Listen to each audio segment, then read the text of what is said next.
The headlights are flashing high and low and high in your face, and you will never have to go to work again. You will never have to get another haircut. Quick, the mechanic says.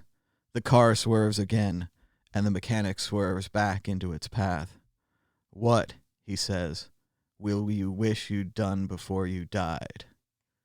With the oncoming car screaming its horn, and the mechanic so cool, he even looks away to look at me beside him in the front seat, and he says, 10 seconds to impact.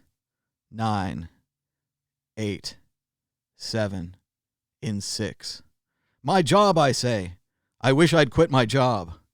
The scream goes by as the car swerves and the mechanic doesn't swerve to hit it. More lights are coming at it just ahead, and the mechanic turns to the 3 monkeys in the back seat. Hey, space monkeys, he said. You see how the game's played? Fess up now, or we're all dead. A car passes us on the right with a bumper sticker saying, I drive better when I'm drunk. The newspaper says thousands of these bumper stickers just appeared on cars one morning. Other bumper stickers say things like, make mine veal, drunk drivers against mothers, recycle all animals. Reading the newspaper, I knew the Misinformation Committee had pulled this, or the Mischief Committee. Sitting beside me, our clean and sober Fight Club mechanic tells me, yeah, the drunk bumper stickers are part of Project Mayhem. The 3 space monkeys are quiet in the back seat. The Mischief Committee is printing airline pocket cards that show passengers fighting each other for oxygen masks while their jetliner flames down towards the rocks at 1,000 miles an hour. Mischief and Misinformation Committees are racing each other to develop a computer virus that will make automated bank tellers sick enough to vomit storms of $10 and $20 bills. The cigarette lighter in the dash pops out hot, and the mechanic tells me to light the candles on the birthday cake. I light the candles and the cake shimmers under a little halo of fire. What will you wish you'd done before you died? The mechanic says and swerves us into the path of a truck coming head on.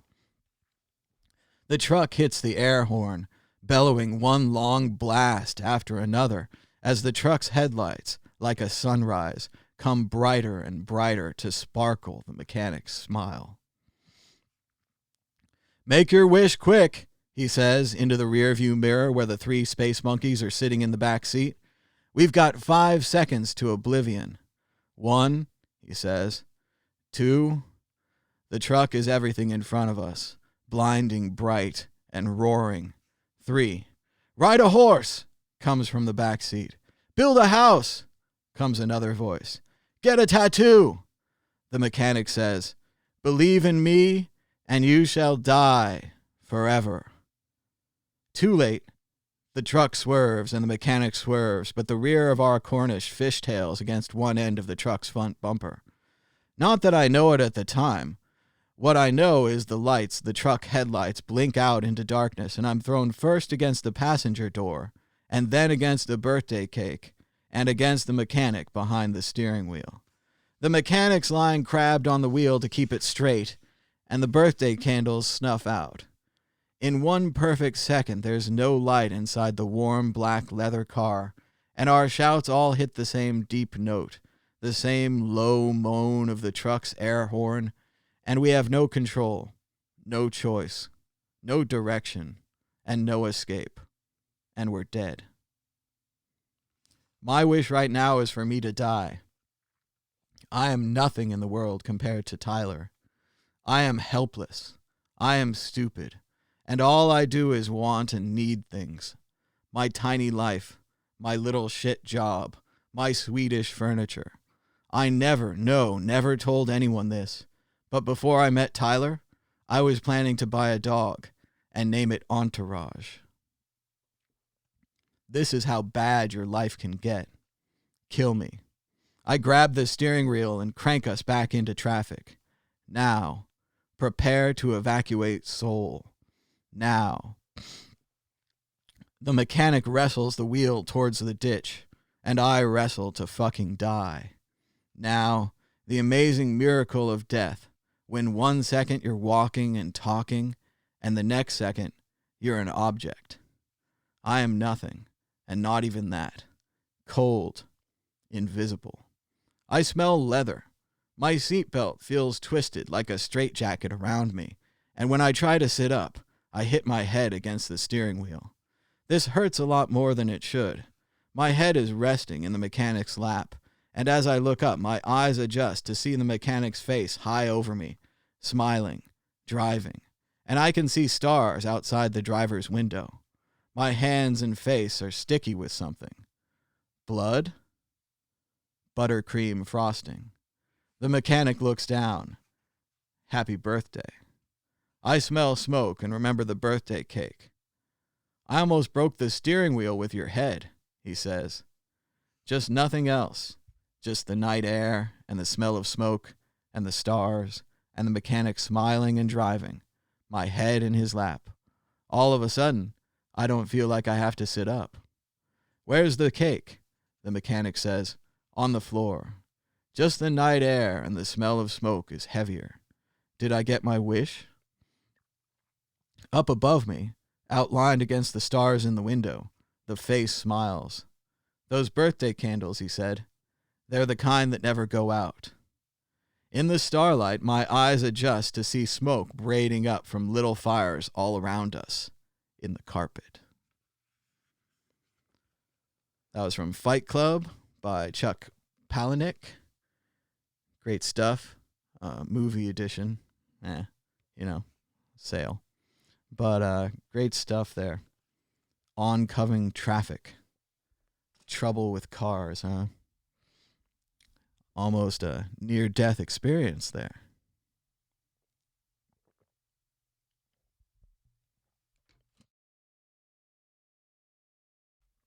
Maybe it means more than it says.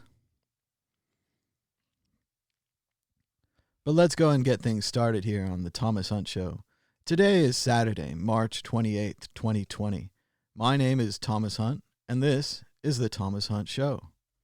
The price of Bitcoin is down 2.4% in the last 24 hours, with a last of 6,237, a high of 6,706, and a low of 6,109. That's $1 for 16,063 Satoshis, just a little bit over the 15,000 Satoshi barrier. The Dow Jones Industrial Average is closed because it's Saturday and they're lazy. It closed down 4% on Friday, down 915 points, with a last of 21,636, below the previous close of 22,552. They've also turned off the money printer because it's weekends. But actually, you can't turn that off. You got to keep it running. Checking out coronavirus cases worldwide. Here comes the big refresh. 622,343. We are over the 500,000 infected worldwide number, which previously had been doubling around every 7 days. Deaths from the coronavirus up from around 23,000 to 28,802. Stay the fuck home. Stay home. Don't interact with anyone. Try not to order things. If you do order things, clean them. If you have to go to the store, clean your stuff. If you go to the store, try to buy at least 2 weeks of food. Make it so you don't have to go to the store again for a while. If you've got food, just eat your food at home, stay home, read a book. Got lots of time to read books, clean up, organize. It's a good time for projects. Like you could make masks. Wear a mask. Make a mask if you don't have a mask. Make masks for others if you know how to sew. As Matt McCarthy writes, new CDC guidance on masks is expected to change in the next 10 days. Americans will be advised to wear masks in everyday life. Current recommendation is for high-risk groups only. We've been reporting on this for quite a few days now, that masks are effective, more effective than nothing. While certainly a homemade mask made out of a t-shirt isn't going to be as good as an N95 or an N99 mask. It's going to be better than absolutely nothing. This has been obvious. Any logical person could have figured this out. But since we didn't have masks in the US, perhaps they decided the best thing to do was to tell us that they were ineffective. Another great thing to do would have been to have a bunch of people make them and give them out, give the people something to do, give them something positive to work on. Could have been a nationwide program, and really, it still could. As Balaji says, official misinformation continues. Getting everyone to wear even imperfect masks all the time is an intervention we could quickly and cheaply deploy at scale. There are dozens of papers responsible. There are dozens of papers on the topic. We need to find the people responsible for this and have them post a retraction. Checking out the chat. Is it still working? I think so. Is the video and audio working? Because here it goes. We're going to play a clip from Governor Andrew Cuomo. Governor Cuomo writes, "I operate on the data and on the numbers," in response to President Trump's claims that New York does not need 40,000 ventilators. Maybe they're just making it up. We're going to play some of this clip here. Again, YouTube. Oh, we're not even going to be able to play this clip. Let's see. Okay, so they won't let us play it with ads. Meanwhile, YouTube's going to steal our ad rights if we play it. Fascinating, huh? It's fun. So let's see. We'll turn off ads for them for a little while anyway. Just so at least we can play this video. So here we go. Cuomo responding Let's talk about ventilators. to Trump saying that he doesn't need ventilators. It's a weird full screen button. All right, here we go from CBS News, Lester Holt. NBC News, Lester Holt. Has suggested that maybe you don't need those tens of thousands of ventilators you have spoken about. Were you surprised to hear that? And what's your reaction? No, look, I hope he's right. You know, I hope no one gets sick. I hope no one needs a ventilator. But I don't operate on what I hope or what I would like to see or what my expectation is. I operate on the data and on the numbers and on the science. And every projection I have from multiple sources, and these are worldwide health experts, say that we have to be prepared for an apex of 140,000 hospital beds and 40,000 ICU beds with ventilators. That's a numerical projection from the rate of increase. My job is to follow that science, follow that data. I hope they're wrong. I hope I don't need 40,000. I hope I don't need 30,000. I hope I don't need 5,000. I hope this whole facility, Lester, stays empty. And we built it for nothing. And that's what I hope too. I hope that we don't need all of these things and that we're just preparing for nothing and that we have too much stuff. Too much stuff, wouldn't that be good? But I don't think we're going to go that way. I think we're going the other way where we won't have enough stuff and we'll be saying last minute, gee, I wish we had some more stuff. Boy, wouldn't it be great to not be out of stuff and to be able to help people. So yeah, it's a pretty obvious comparison between him and Trump. Trump just kind of makes things up, and Cuomo's just here with a number saying that he needs ventilators. You know, he's got to help his people. And it's a pretty stark contrast with what the president's being at. I'm just going around deleting my old tweets, fixing my new tweets. Restream did that thing where we went into the wrong video again, so we're coping with that here and trying to get everything fixed, get everybody into the same chat, onto the same page. Volume's low. Here's some more volume. But yeah, it seems loud in my headphones, but who knows? Let's see. Get the retweets out. Okay, so I fixed the tweets, got rid of the old tweets. Good. Let's keep moving here. Like the show. Everyone, thanks so much for joining us. We're just fixing the graphics and stuff. We were in the wrong chat. But looks like we've got 8 likes so far. So going over to the screen where you can see that. Let's see if that works. Oh, there it is. We got 9 likes. So thanks so much for liking this show. And, let's get this thing going here. Coronavirus cases in the United States. Here comes the big refresh. 98,000 becomes 105,778. Coronavirus deaths, 1,731. This has broken the 100,000 level. Previously, we were looking at a double around every 2 to 3 days. It is keeping up with those numbers. So it doesn't much matter if the rates are coming in or the testing is changing the numbers or the numbers are wrong. The numbers keep doubling. It would be better if they weren't doubling. This is the coronavirus. Donald Trump just advertised Bitcoin after the Fed creates $6 trillion. According to Cointelegraph, Bitcoin gained ironic support from U.S. President Donald Trump on March 27th after he appeared to say he supported manipulating the dollar. In a press conference quoted by various Twitter commentators, including Samson Mao, Trump defended the Federal Reserve printing more than $6 trillion. Trump, the dollar is our money, our currency. The beautiful thing about our country is $6.2 trillion because it's 2.2 plus 4. It's 6.2 trillion. And we can handle that easily because of who we are, what we are, he said. It's our money. We are the ones. It's our currency. While Trump did not provide any further explanation of his train of thought, he appeared to endorse the Fed providing the astronomical sum of liquidity for the U.S. market. In turn, the dollar supply would be heavily expanded.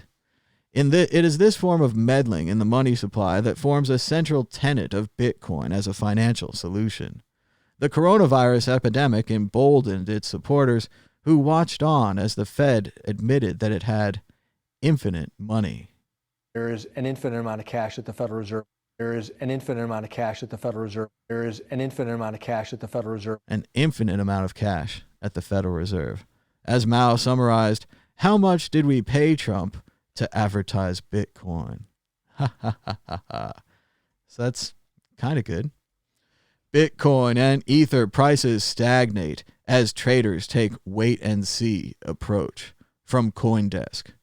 CoinDesk writes, Bitcoin and Ether appeared to be in a period of consolidation where prices bounce around within a tight range, showing indecisiveness amongst traders. Bitcoin and Ether had both climbed by less than 1%. Notable performers on CoinDesk's Big Board include Ripple up 10%, Stellar in the green 3%, and Dash up 4%. Traditional markets, meanwhile, continue to reel from the record unemployment claims in the U.S., part of the fallout from the coronavirus outbreak, despite a $2 trillion stimulus package making its way to President Trump for his signature. U.S. stocks closed with the S&P down 3%. Japan's Nikkei 255 closed its session up 3.8%. For Europe, the FTSE 100 index closed in the red 3.3%. Bitcoin development activity is being funded by these players. Multiple Bitcoin projects have been supported, and competition across the blockchain space is heating up.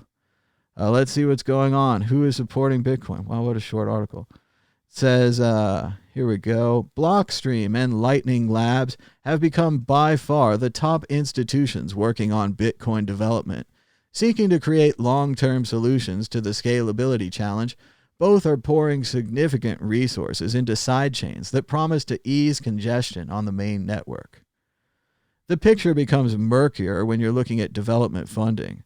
There are several entities that provide funding for Bitcoin projects, most of whom are non-profit. Chain Code Labs and MIT DCI top this list, while still others such as DG Labs and Square Crypto also play a role in this space. BitMEX notes a total of 33, core contributors to the current Bitcoin development. However, many more likely exist and cannot be easily tracked. Nevertheless, there can be no doubt that the flagship cryptocurrency remains well supported. Interestingly, but not surprising, the Bitcoin Foundation, once the key voice for all things Bitcoin, has fallen into obscurity, Although still technically active, it appears to be uninvolved in any notable work on the platform. So much for all that money they gave to the Bitcoin Foundation. That really didn't work out. As some of you may recall, way back in the day, there was a Bitcoin Foundation and they tried to represent Bitcoin. Obviously, no one liked it. No one likes to be represented by a single foundation and so on and so forth. So there was a lot of rebellion and anger and all that kind of stuff. But in the end, they spent all of their money far too quickly back in the day when Bitcoin was hardly worth anything at all. And now they don't exist and no one even remembers them. The Bitcoin Foundation. A few years later, they tried to create a, I forget what it was called now, maybe BTC Foundation or the BTC, something like that, the BS. And everyone got really mad. Everyone was like, we don't want a single voice to represent Bitcoin. The media is just going to go to you and get wrong information. At a certain point, you're going to plug your own company, which they were doing all the time, saying that, in addition to being the president of the B, I'm also work for this such and such a company and this such and such. So every article would mention the company. So it benefit really well.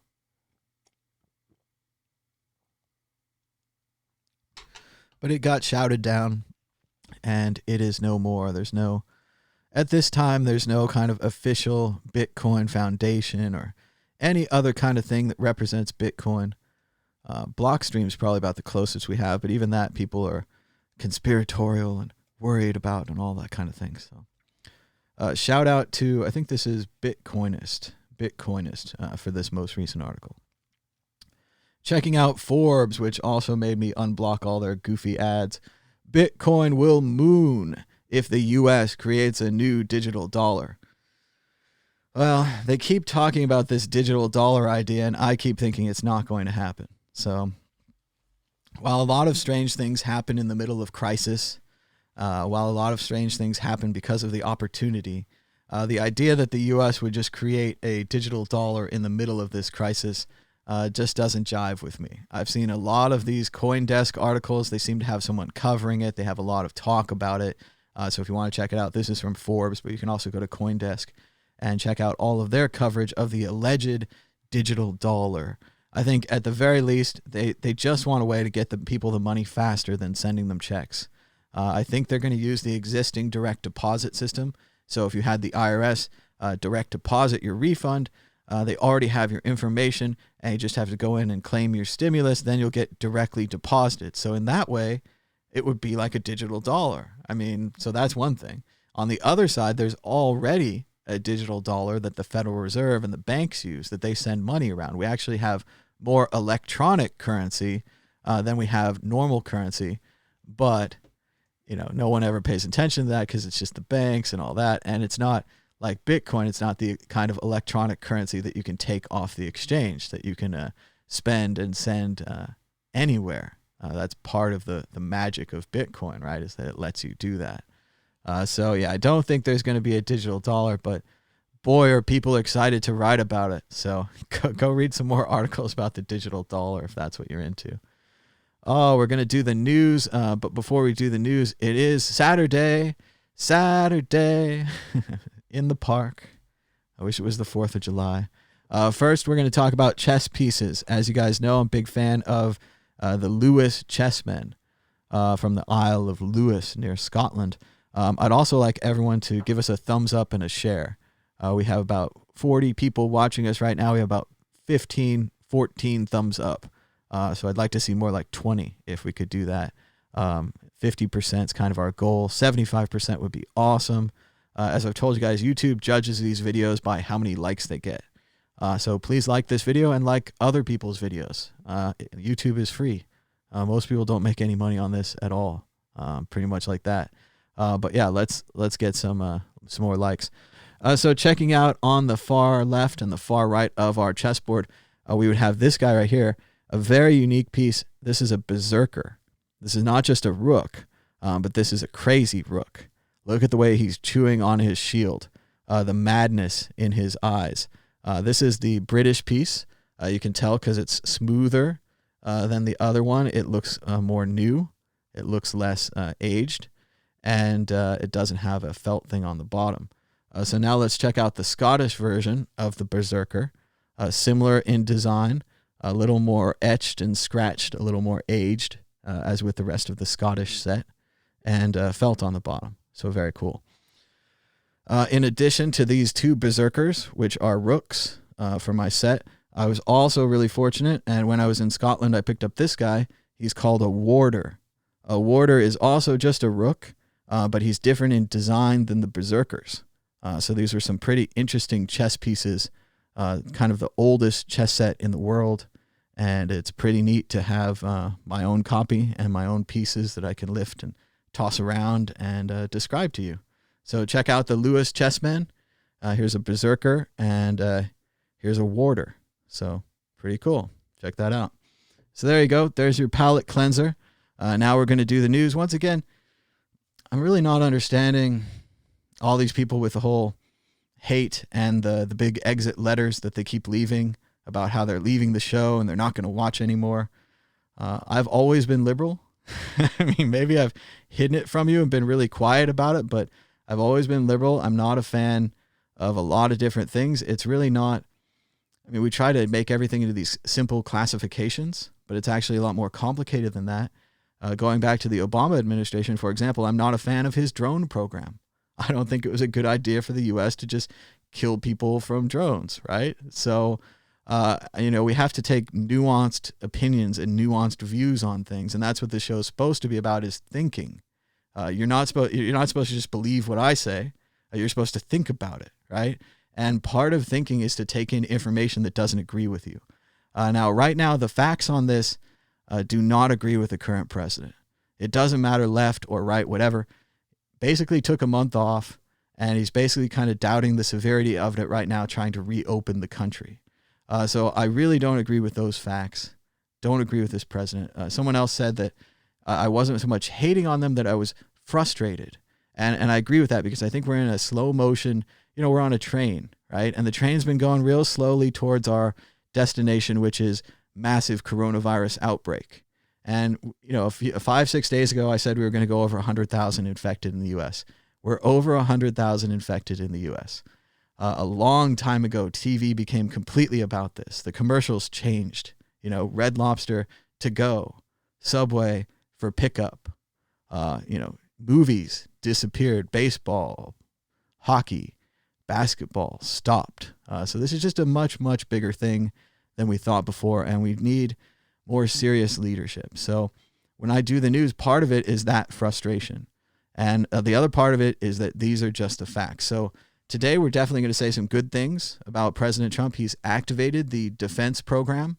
So he's supposed to be controlling parts of the economy, saying to companies like General Motors, it's time for you to make ventilators.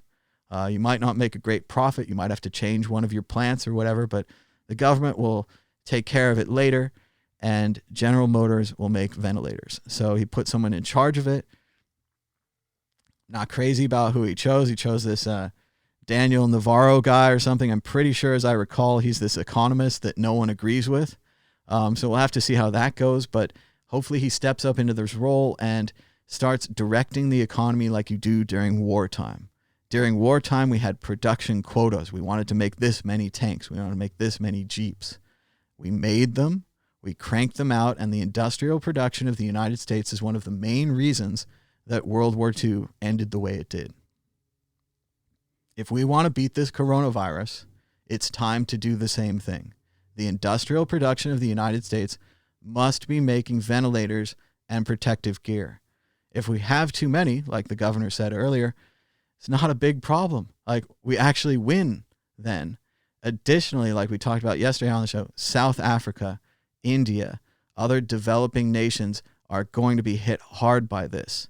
And if we have extra ventilators, if we have extra gloves, we can donate them to these nations and we can save other lives. So that's basically what this is about. It's kind of a public service. We're talking about the news. I'm going to have phone calls later. If you disagree with me, call in.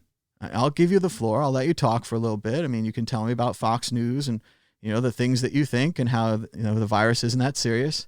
And again, at the end of this, we might all be in agreement. We might all sit back and say, you know what? The virus wasn't that serious, but we couldn't figure it out till we got to the end. On the other side, we might be sitting there saying, my goodness, that virus was much more serious than we thought it was. But in the same way, we're not going to know till we get to the end. I see a lot of people without any information at all trying to say that the current information is no good without any information about that. So, I mean, yes, we can all have gut feelings and we can all have instinct and intuition, and you can place your bets on horse racing that way.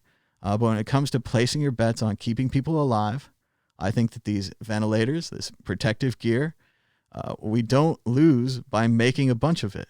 And we really don't. And we can prepare for next time. I think this is going to completely change our society. I think we're going to be talking about this for years and years and years, whether you want to or not.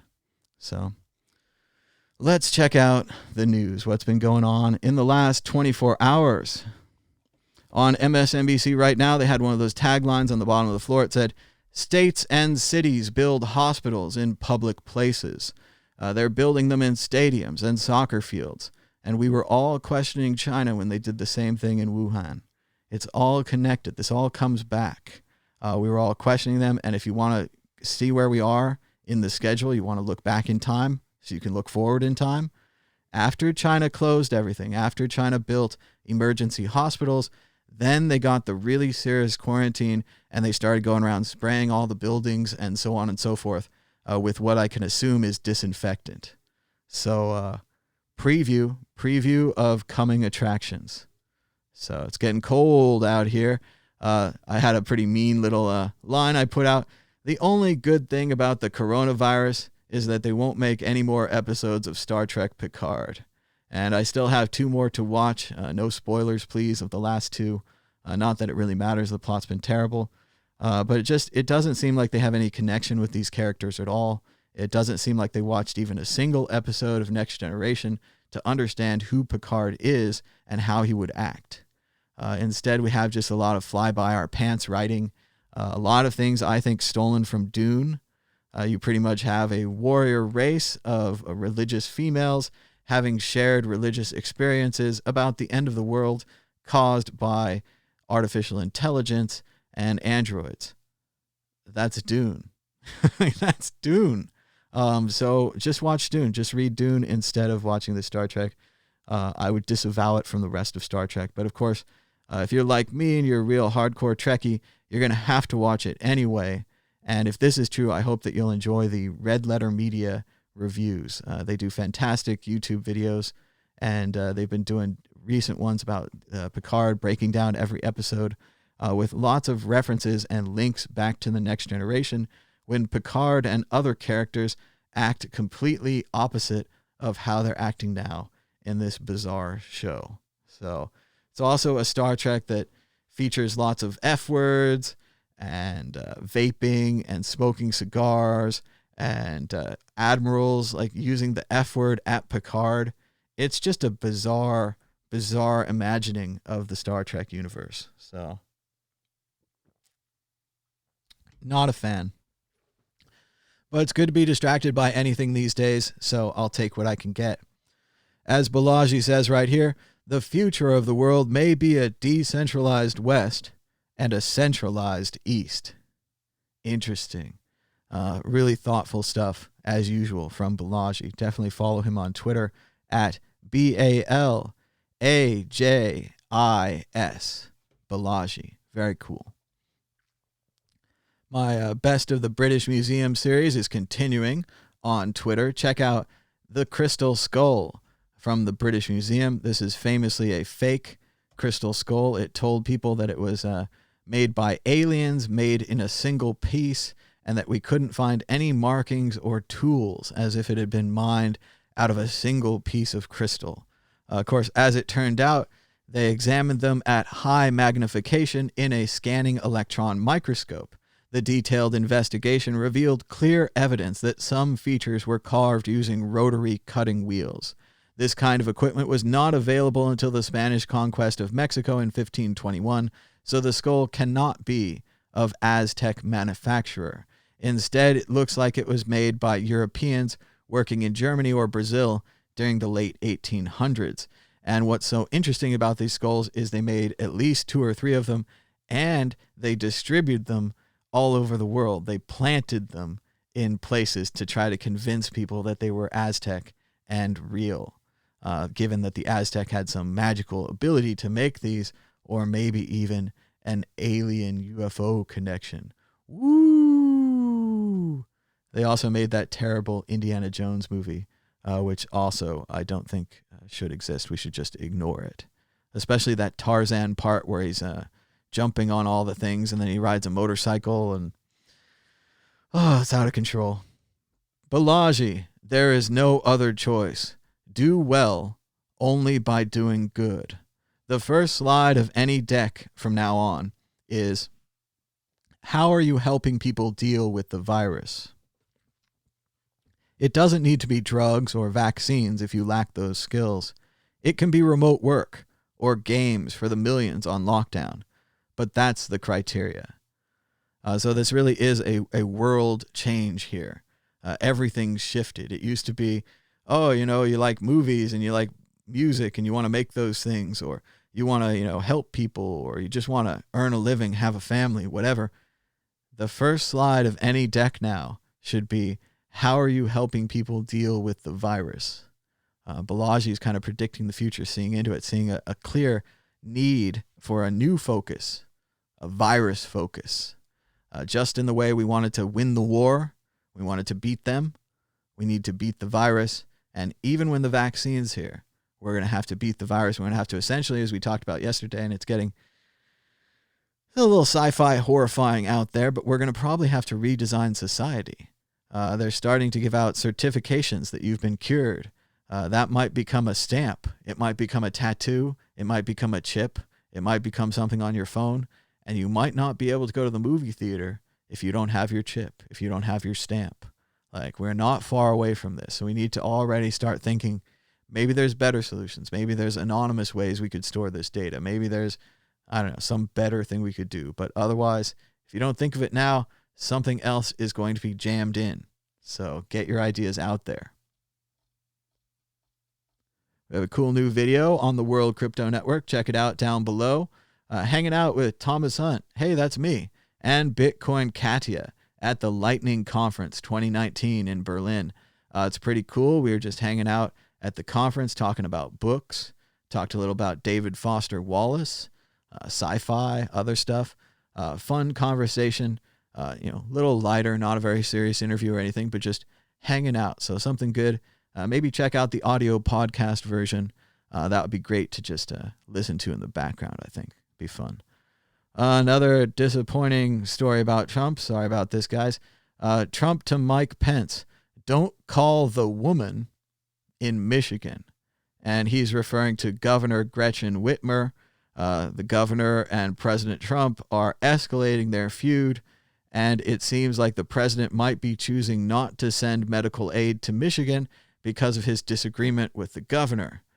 This is not how things should be done. We're supposed to be rising above at this kind of time. If you were distributing vital aid, you would hope you would be able to just kind of give up your personal differences for a little while and help the good people of Michigan, who incidentally voted for President Trump, delivering their entire state to his electoral college victory. It's a strange way to repay them. We talked about this. Governor Cuomo, the National Guard, and FEMA are transforming the Javits Center into a hospital. Once again, the United States is deploying the kind of makeshift hospitals that we saw in China. So once again, if you want to see a preview of what's going to happen here, look at what happened there.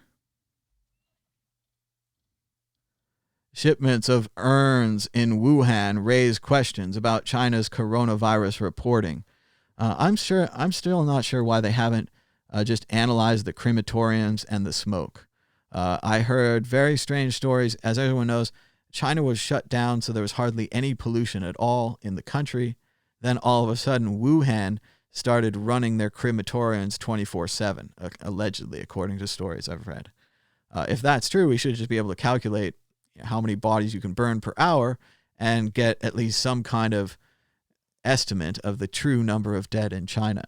This new shipment of urns is also making people question it. And there was a very strange report of 21 million cell phones being turned off in China.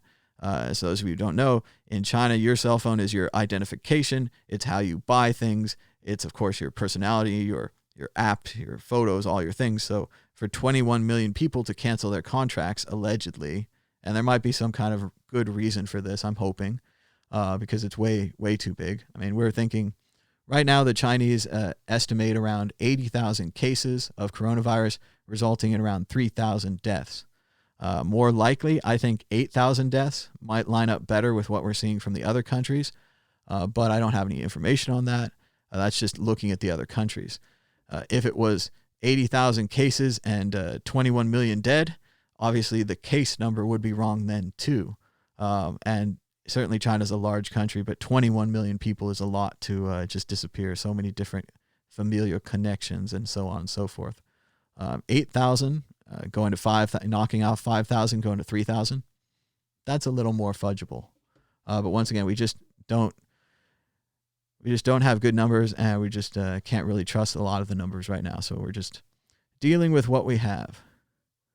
Sal, the agorist, writes, can we talk about why you're passing a bill for $2 trillion and you're only giving $250 billion of it to the people who need it? And then they have Donald Trump, and I'm not sure why John Kerry, former Secretary of State, is here. And it says, screw you and die, you anti-American asshole. I think this is in reference to the one House member, Republican, who stood up and tried to vote against this bill. He tried to stall the bill. His general point was this right here. Yeah, we're giving about 3/4 of the bailout money to airlines and hotels and airplane companies and other people who are going to be hit badly by this. And it's great that we're helping them out, but you think we could get some shares, right? Boeing's CEO famously, before their stock took off, he said, we're not going to give the American people even a single share for bailing out our company. And don't call it a bailout. Boeing is very serious. They're very sensitive about bailouts. They don't like to be called bailouts. Corporate welfare, corporate bailouts. It's only the people that need welfare. It's only the people that need socialism, not corporations. This isn't corporation socialism. This is capitalism. This is the free market. You go out there and build your company, and if you have bad times and your company goes out of business, free market doesn't care. No, wait. We're saving everyone. This isn't the free market. What is this? Anyway, please give us a like and a share. We're up to 21 likes. We have about 51 people watching right now. So thanks to everybody for joining us. Just having a great time here on Saturday morning, checking out the news. We had some chess pieces, a little Fight Club reading.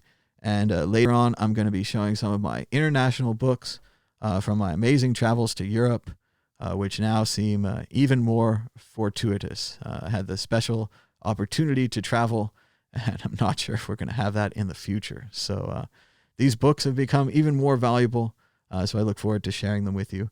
And again, it's Saturday, so we're trying to have a little bit of a lighter show here today. Not so serious, but then again, these are serious times, right? So we really have no choice if we want to be fair and honest and accurate and cover what's actually happening, Here's a beautiful image. This is from the New York Times. As David Enrich writes, there's basically a Caravaggio painting on the cover of the New York Times, and we showed the New York Times the other day. They had that incredible graphic going all the way down their side column of the unemployment figures. And now, as you can see today, this is a picture, but it really does look more like a painting. You have the two medical workers on the left, slightly out of focus. Picture in the center might be the Virgin Mary or another woman wearing a headdress. Of course, the sick person in the center, not looking so good, and two other people, family members or helpers watching on with masks. Just a very moving and powerful photograph. Obviously, the New York Times thought so. They made it really big. They only have the one column. They didn't even do a very big headline. Plea for ventilators as Trump signs aid bill. They are entirely focused on the quality of this incredible picture. So let's just look at that for a second and drink some tea.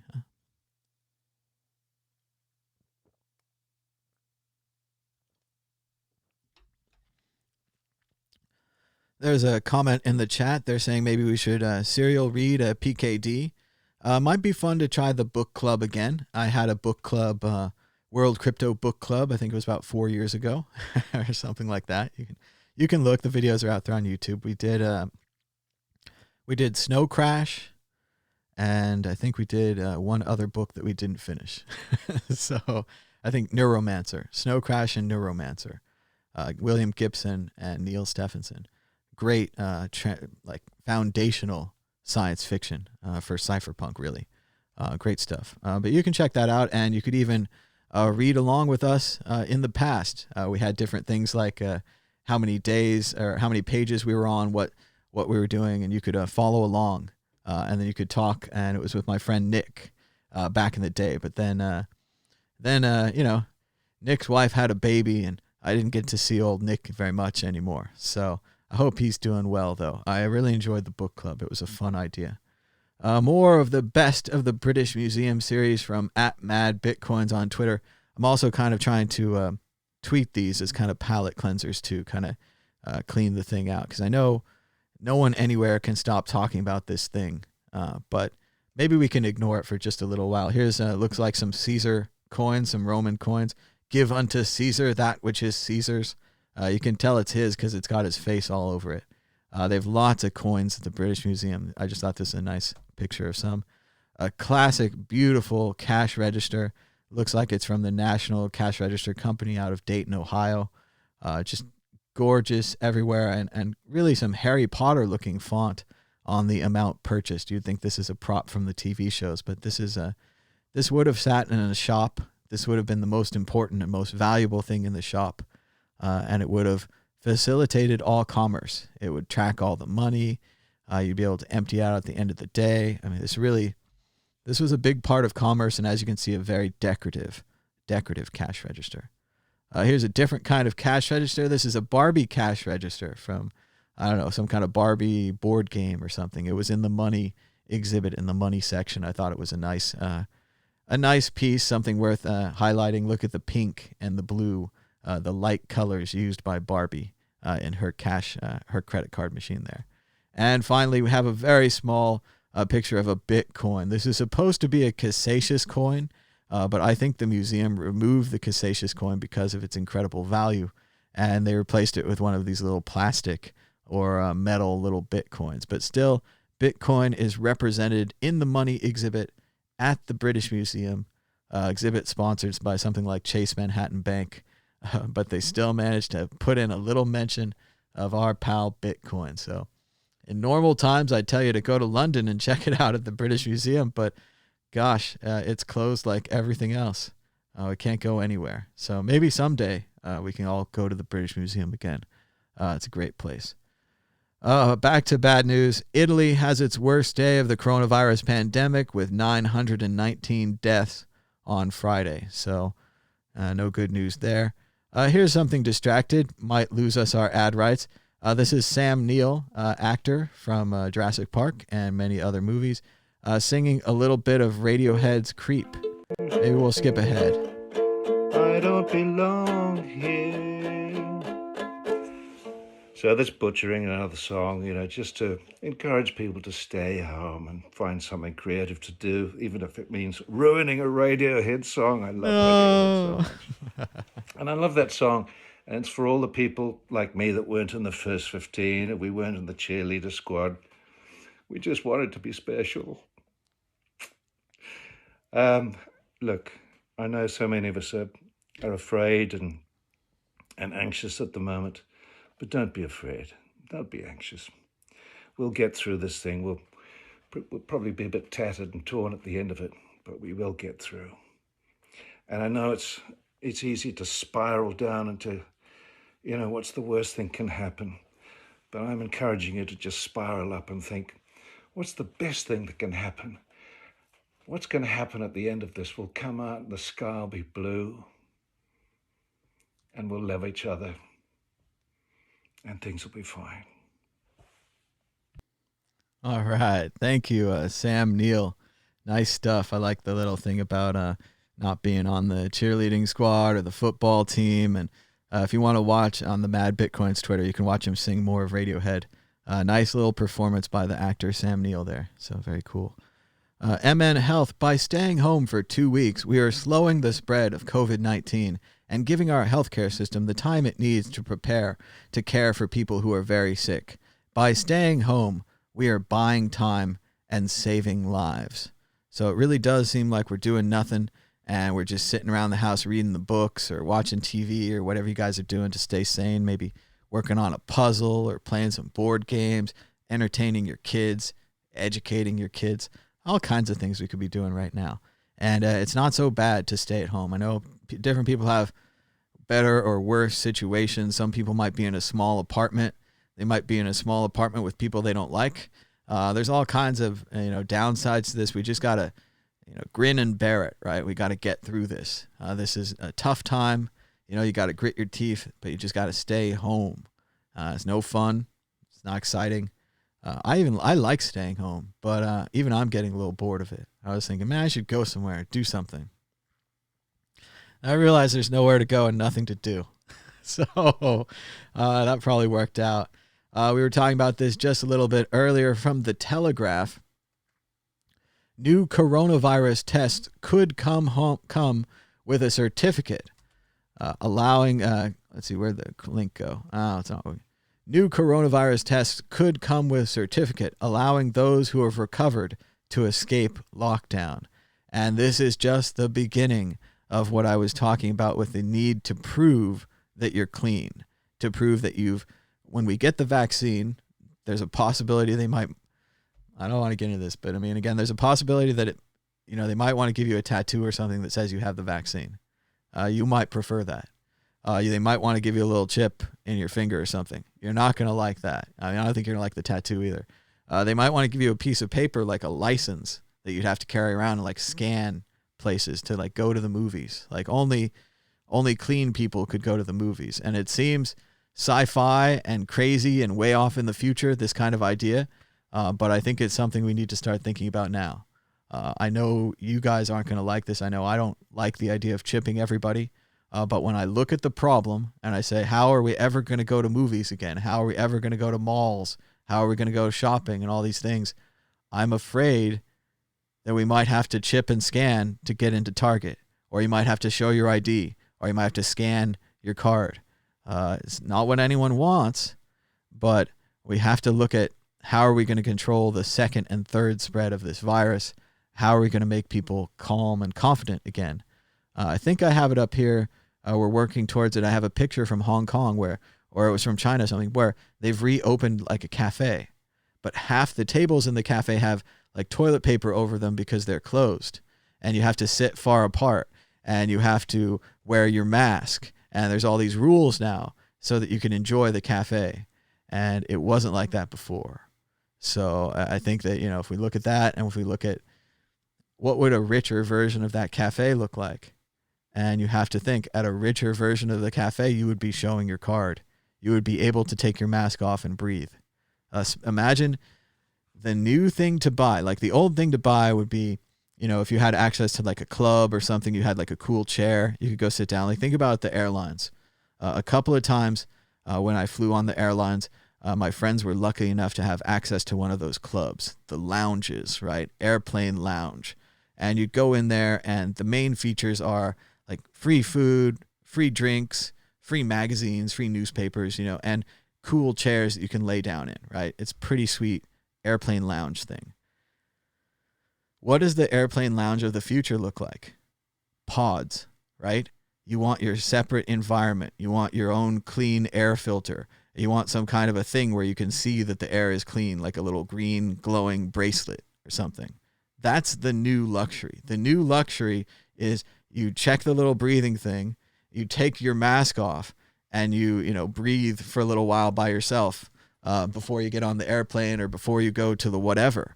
The new luxury is clean air, is a safe environment. So you have to look at either we're going to pay for this, either we're going to have access controls, which I mean, yes, a chip is certainly more invasive. A tattoo is more invasive, but if you forget your little card at home, you're not going to be able to go to the movie. I mean, and as far as carrying around your card all the time, that's pretty much papers, please, right? We've pretty much gone back to a certain place in Germany where you always used to have your papers as well. Again, I don't see much of a way around this. We need to know if people are sick or not, right? It's gonna come up. Like right now, we're tiptoeing around it, but it's the kind of thing that'll just it'll slam shut. So this is our chance to talk about it. This is our chance to debate it, and hopefully, the key of the debates that I would like to have and the way that I like to discuss things is that I'm looking for a better solution. Just saying we can't do that, that's not good enough for me, because I still need to solve this problem of how are we going to go to movies? How are we going to go to casinos? How are we going to go to Target? How are we going to go to any store anymore? Are we going to wear big plastic bubbles around us? And we're certainly going to wear masks. So got to think about this. As Francis Coppola, who doesn't like Bitcoin and isn't named after the director, she even tagged Izzy Kaminska from the Financial Times, who doesn't like Bitcoin. But they both agree this is not as benign as it sounds. So this is your time to start talking about this. Oh, the guy's using insults and language in the chat. Ooh, impressive. But yeah, let's go to the chat. Let's hear your solutions, your suggestions. How are we going to have a clean environment where people can go out into the world again without having, say, very tight controls on everything?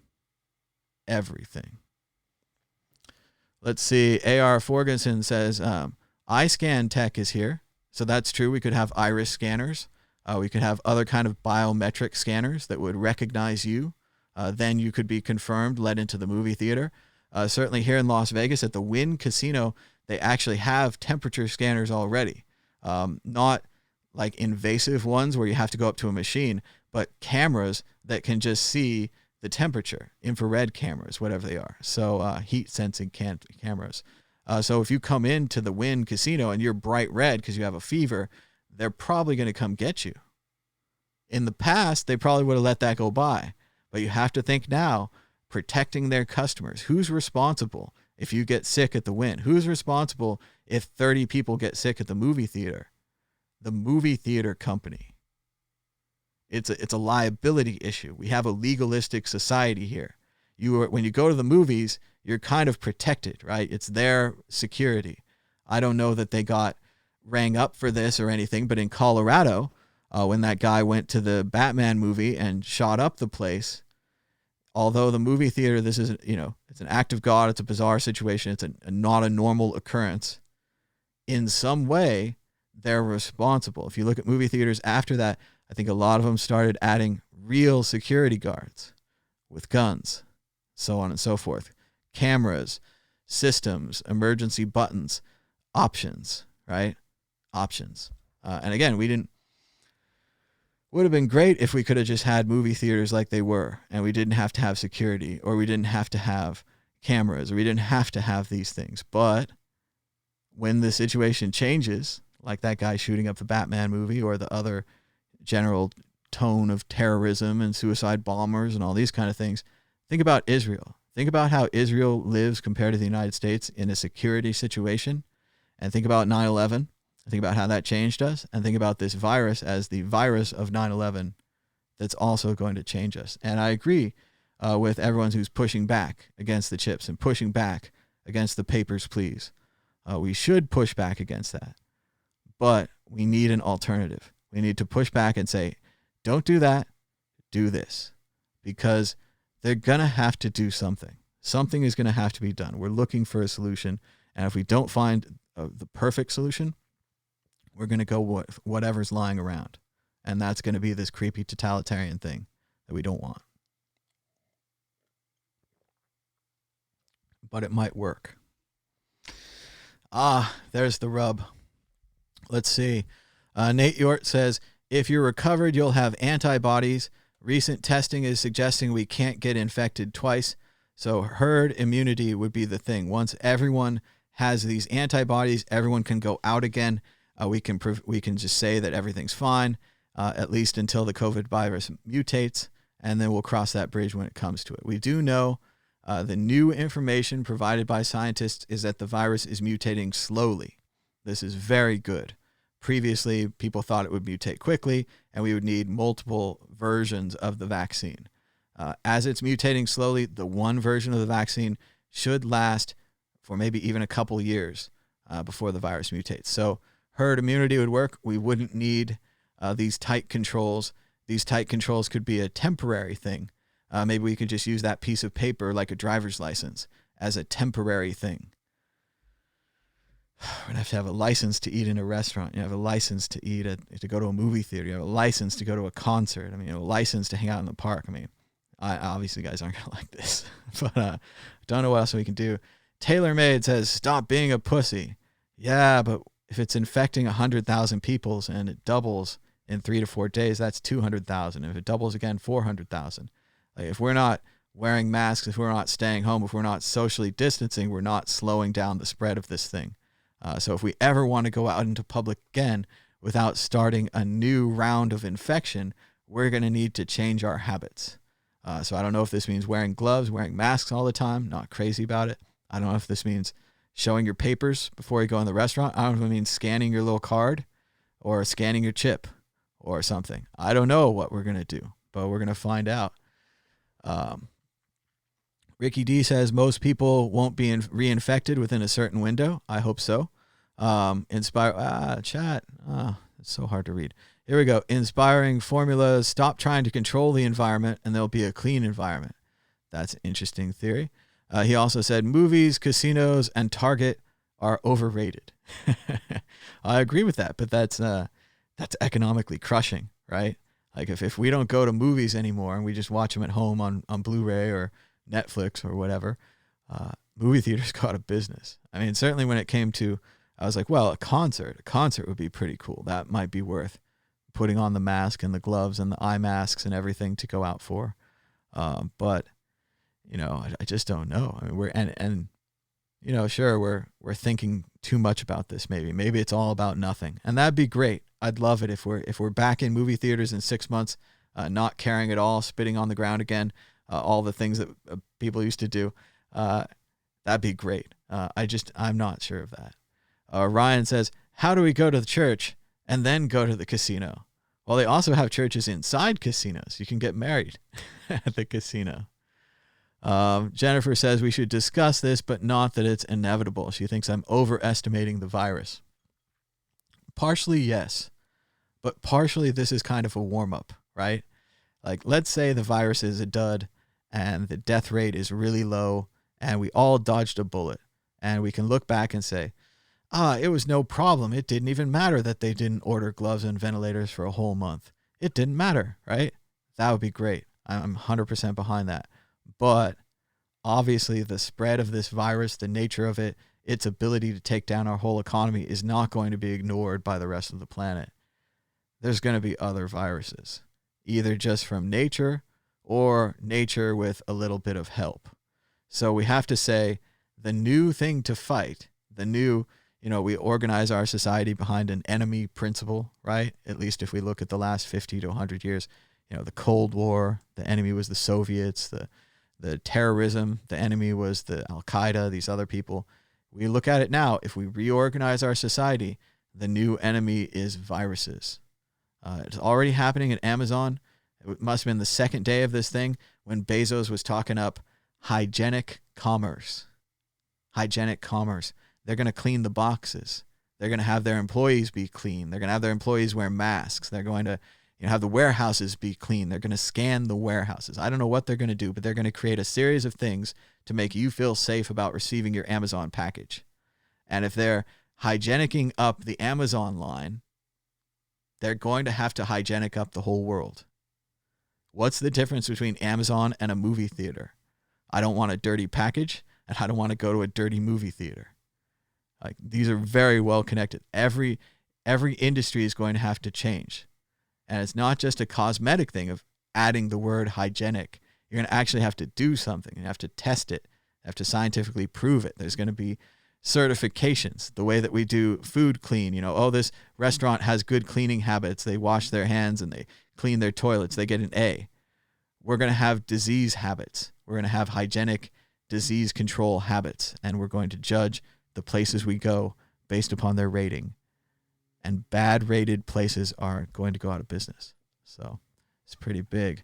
Honey says we should switch to the Venus Project, which I think is a cool idea. It's kind of like Star Trek The Next Generation. No one needs money. Everything's provided for everyone, and we can all work on our own projects to try to improve humanity. It sounds great, but my problem with the Venus Project has always been it lacks bootstrapping. Too many ideas are these, bubble boy ideas. You let them outside, and they instantly die from the environment.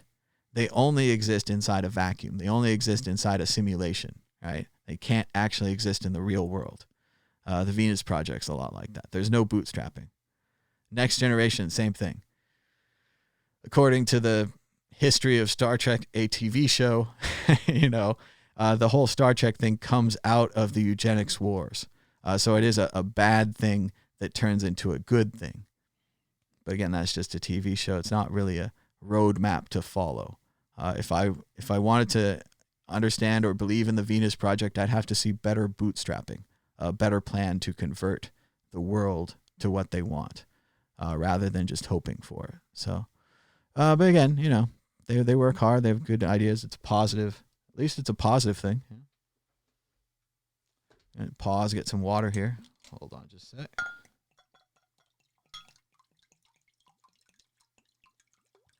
There's a question earlier, what kind of tea am I drinking?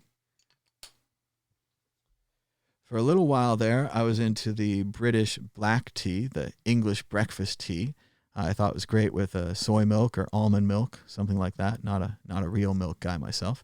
But now I'm drinking green tea again, because you don't need to add sugar, which is really good. And I got a 1,000 pack from Costco. So I'm good for a while. I can even double up, a bigger glass, more tea bags, more tea. So what kind of tea are you drinking, or coffee? Let us know in the chat. And we're going to catch up soon. We're going to scroll through this. We're going to get back to the front of the chat again.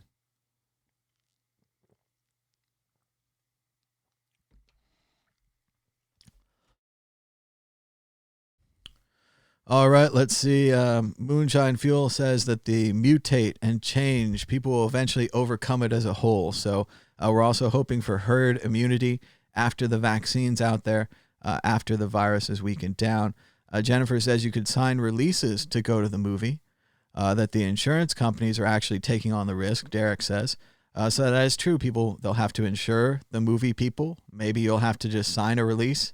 Eventually, I'm sure it'll be part of just buying a ticket. You'll just kind of verbally agree, or you'll check some box. It'll be a formality. But it's definitely going to be a part of the future of all of our interactions. Imagine working in a restaurant. Busboys, waiters, chefs, they generally don't get paid sick leave. That's going to have to change. Think about up and down the whole system. Some cashier doesn't get paid sick leave, is pretty much broke, has to go to work sick. That's the person who gets you infected next. So it takes up and down the whole tree. We're going to have to take care of everyone better if we want the whole world to get better. Moonshine Fuel says the human body is excellent at healing and overcoming things if relatively healthy. So we'll just have to all start working out, eating better, and getting healthy if we're going to fight this virus. Taylor says this is an overreactionary broadcast. So there you go. Nate York says 80% of people do not get any symptoms, and antibodies only take 60% for herd immunity. So that sounds good. That sounds positive on our goals of establishing herd immunity. Remember, this is a brand new virus. Humanity's never had it before. Unlike, say, the flu or anything else, or chickenpox, we've had it hundreds of thousands of times. We've developed antibodies. So we are just starting with this one. So we have 0 antibodies. We don't have any years. We have like X hundred years of this antibody, and 500 years, and thousands of years, and all these kind of things that we've been, converting and changing. So it's interesting stuff. Oculus says there's 8 strains of the virus. Again, it is mutating slowly, but it is indeed. Martin says he sees what I'm saying, but we have Trump, the worst president, to implement something like that. It is specifically a bad time to be doing this. I mean, Jeremy was mocking me the other day saying, oh, you're going to put Trump in charge of giving out the virus giving out the vaccine and giving out the cure and helping people and making it by force and so on and so forth. But we have to work with what we have.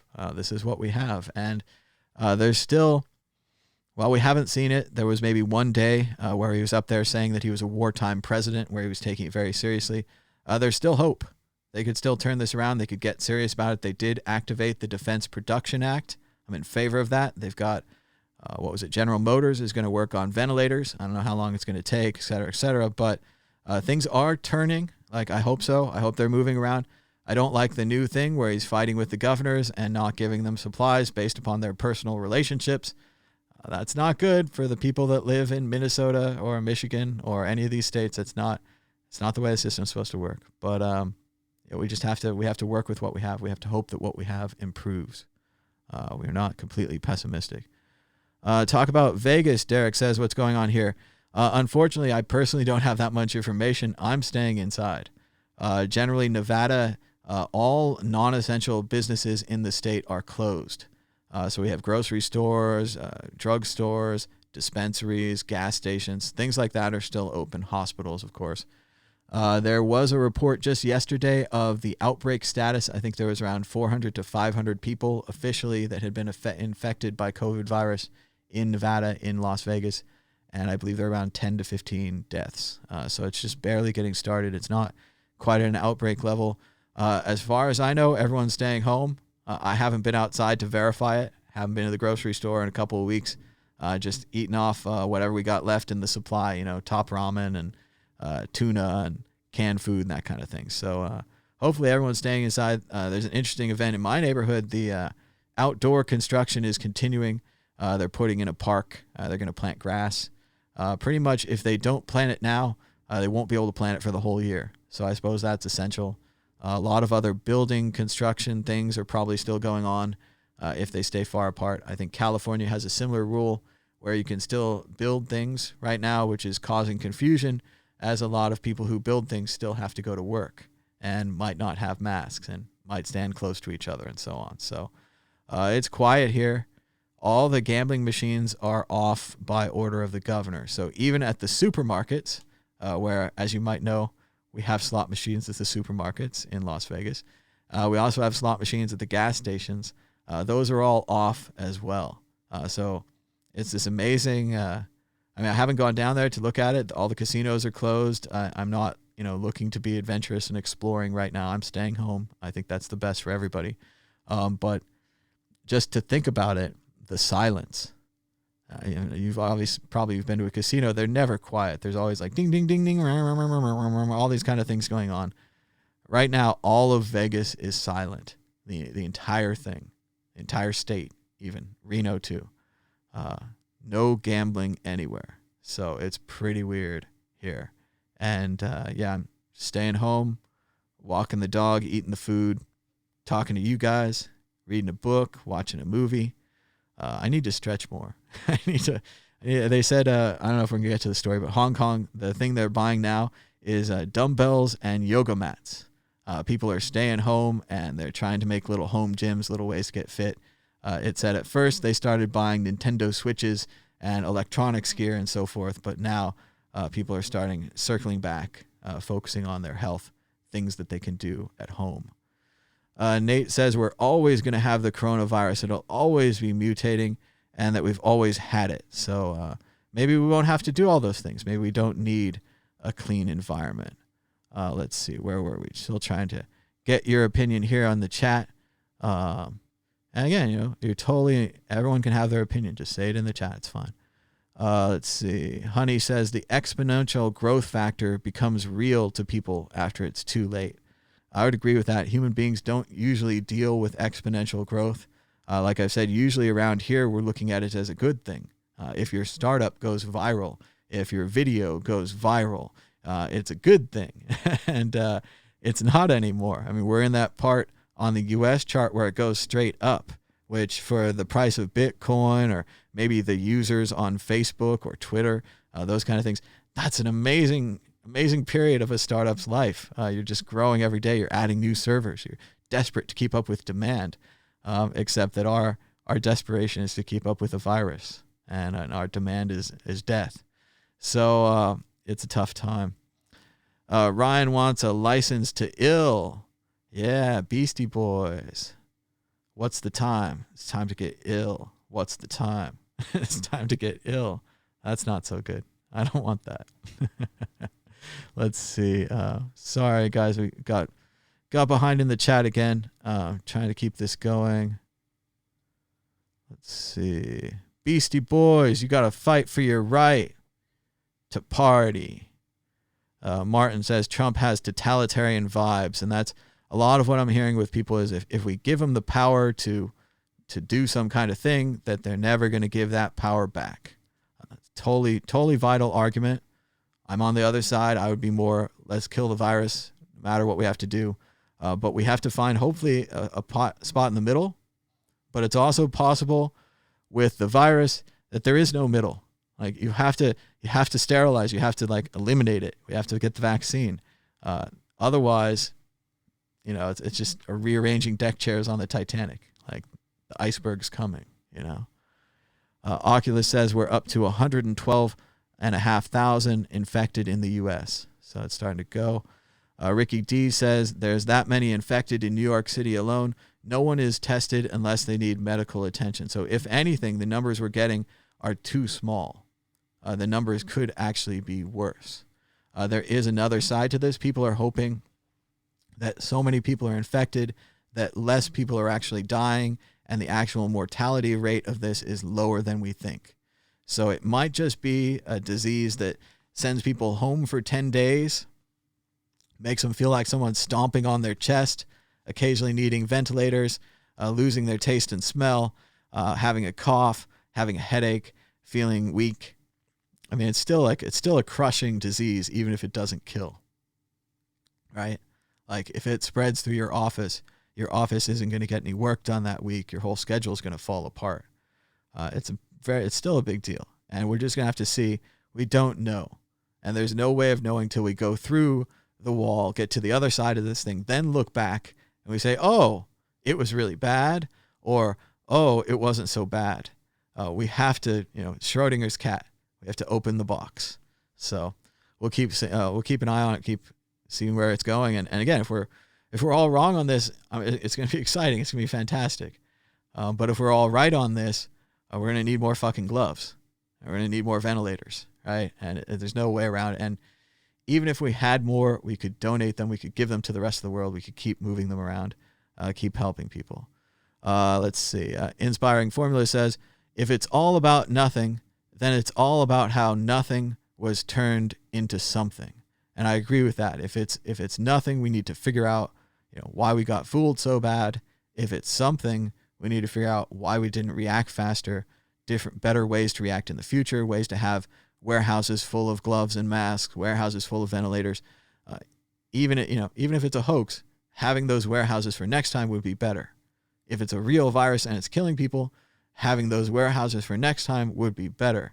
Either way, I'm seeing a lot more stockpiling, a lot more preparation for this kind of thing, because it's so much cheaper to prepare, not during the crisis.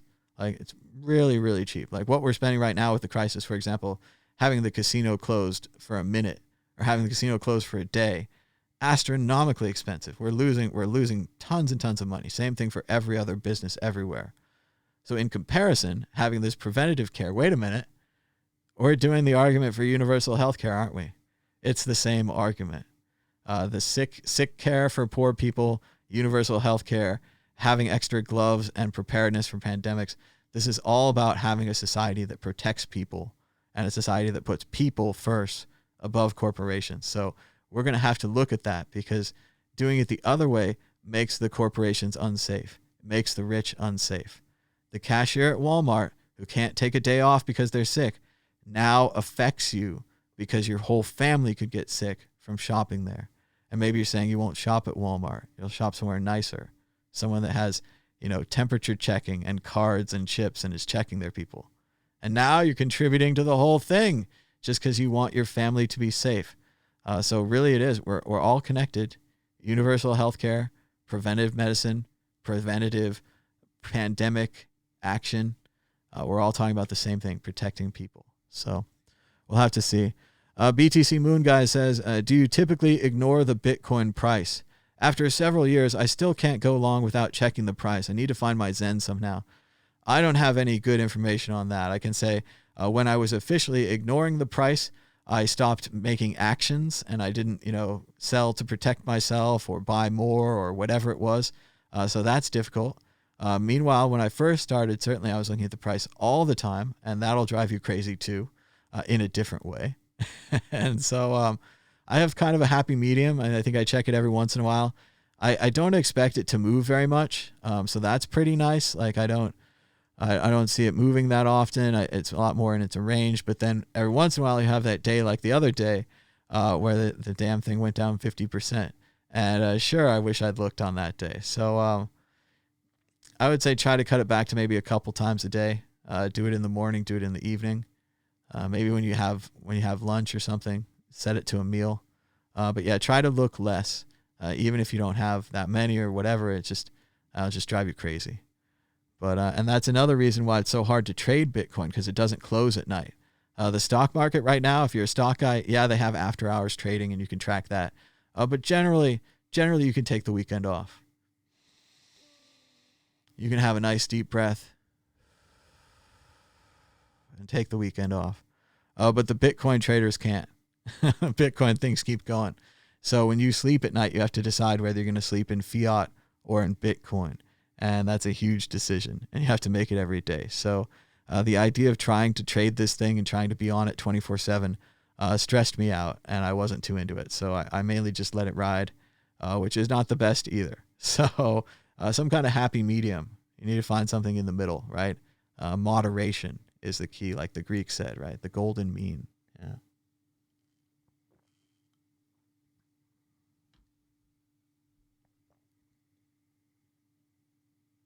Some weird fan noises going on, maybe some work going on outside or something. It's not as quiet as it should be in here, but hopefully you guys can't hear it. Jennifer thinks we should focus on the economy.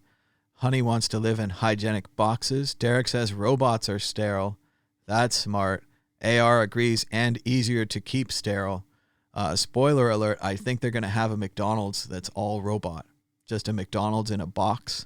You just come up to the box, order your burger. The machine cranks out a bunch of stuff. It's a big sealed metal container, and your burger just comes out. So that could be the end of fast food workers. In that way, you wouldn't have to give them health care because you would remove them from the situation. Same thing for cashiers. Removing cashiers from the situation gives you less chance of infection. Now you just have to worry about touching everything. So everyone's going to wear gloves. We were kind of questionable of it. It seemed like another stupid hologram technology, but the holographic buttons in the Chinese elevator are looking pretty smart right now. If you think about contactless payment, holding your card up, making it go bing, not touching the card, although many people still touch the contact thing, that could be good. A lot of these technologies, RFID chips, putting them in everything, having that legendary now, I've been talking about it for a million years, but that idea that you could go to Walmart or Target, fill your basket up with stuff. Your basket tells you how much the cost of the items are in it. You pay with your card. Maybe you don't even have to take it out of your pocket, and you just roll your basket across the scanner, and the scanner scans everything in your basket at once. That kind of thing needs to be rolled out now. We have much more reason for this. So, Andrew Yang, basic income. We've got huge potential problems here with the robots taking our jobs because they're cleaner.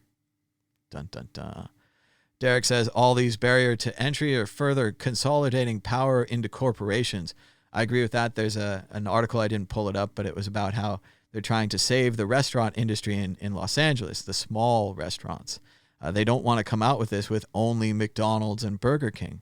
But if you think about the kind of hygienic standards that we're going to have, as well as the risk and insurance liability in selling people and serving people food, only the big corporations are going to be able to deal with. Like Derek said, these barriers to entry are going to keep all small restaurants, all small movie theaters, all small mom and pop type anythings out of the business environment. So it could be very, very, very disastrous to small businesses in ways that we aren't even seeing yet, in addition to the current having to stop and having to pay your rent and things.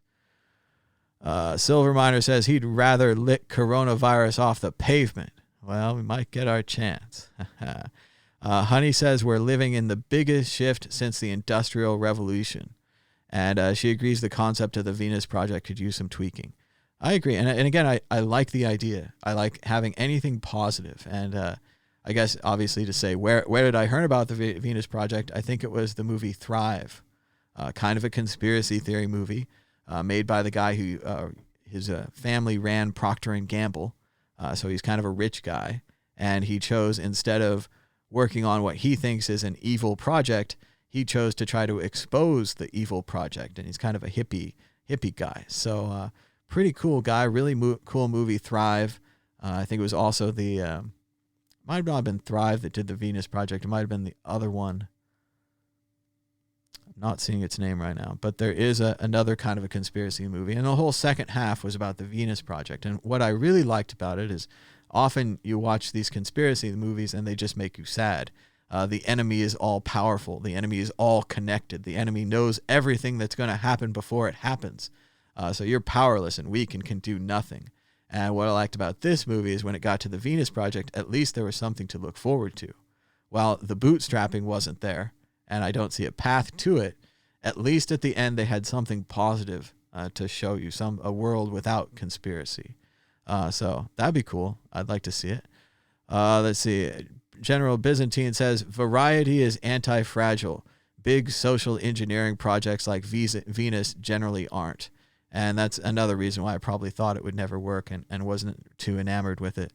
We're looking for decentralized solutions here, right? Ad hoc, things that are flexible, things that really behave more like a virus, more like a group. You could drop this group in and they could change things around them. That kind of a thing. Local organization, small cells, like a human body made up of cells that eventually could connect together to form a larger organism. These are all the same things. Ryan says green tea rocks. Cut it with some mint tea.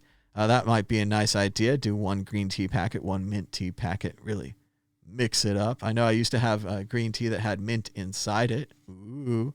And I had some other green tea that had like blueberry inside it or something. So there's a lot of interesting green teas out there. SKK is checking out Earl Grey. I tried to get into Earl Grey, of course, Captain Picard. But no, I just couldn't get it. It's not the taste for me. Maybe sugar or milk or almond milk would help that out. Jennifer says, Michael Tellinger addresses voluntary cashless integration with governments. That would be a good use of her quarantine. Nice. Check it out. They say COVID-19 is a weapon of mass destruction. It's definitely been bad. Moonshine Fuel reminds us of The Simpsons and says that the future will be like Mr. Burns in his limo, terrified of rolling down his window to a passerby. It is interesting to see how the rich people once were able to use their money and so on and so forth to have this amazing isolation and all of this power, even the power to jet set and go country to country and travel all around. And now the world outside has changed and the virus is everywhere. And unless we change the world to make things better for everyone, it's not going to be that great for the rich either.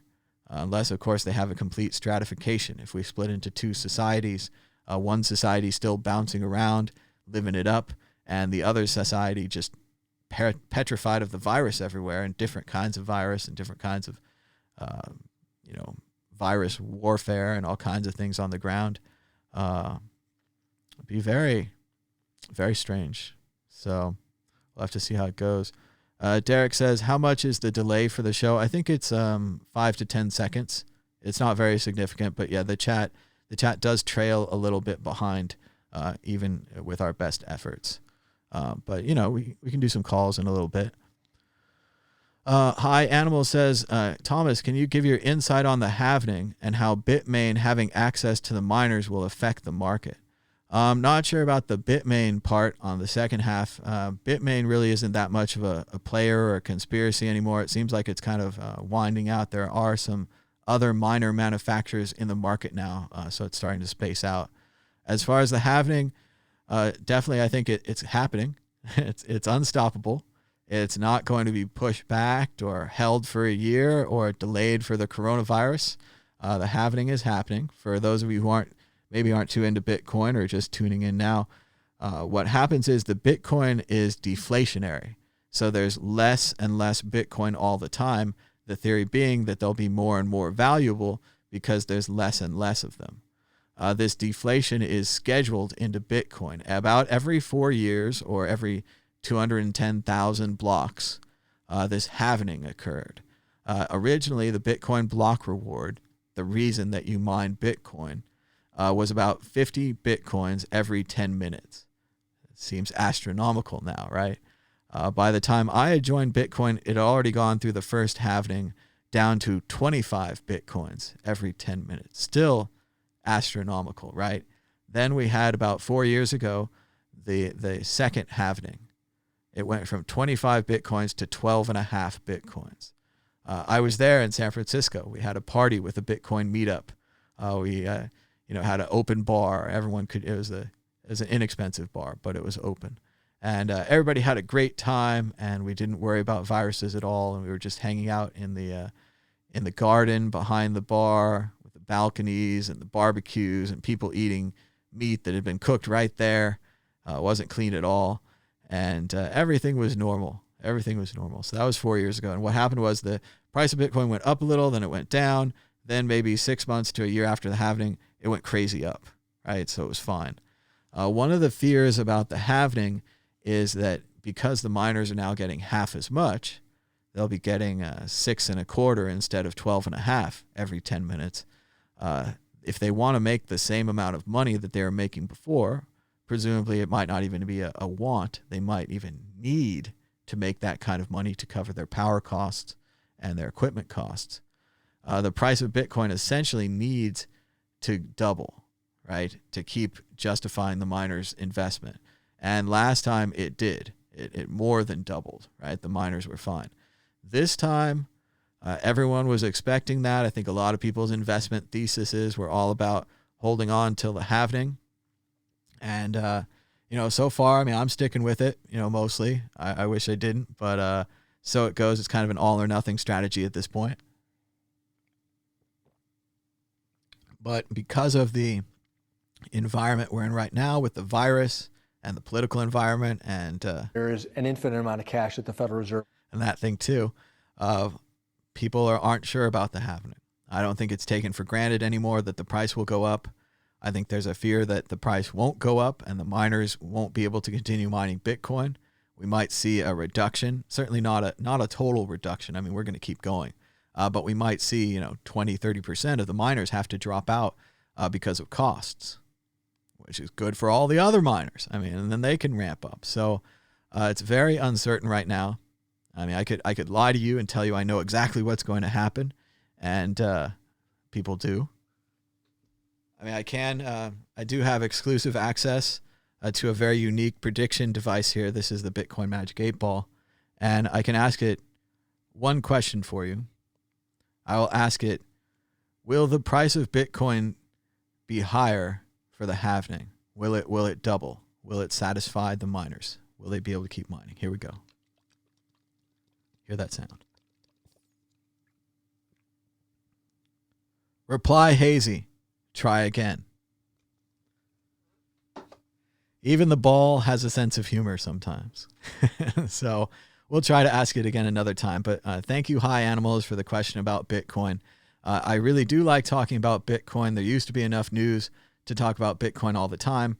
But in general, I do think that Bitcoin is connected to everything else and that we can't have Bitcoin alone in a vacuum. That's why when the total market crashed, because everyone risked off, they all went into cash, they all were afraid of investing for a little while because of the virus fear, Bitcoin went down too.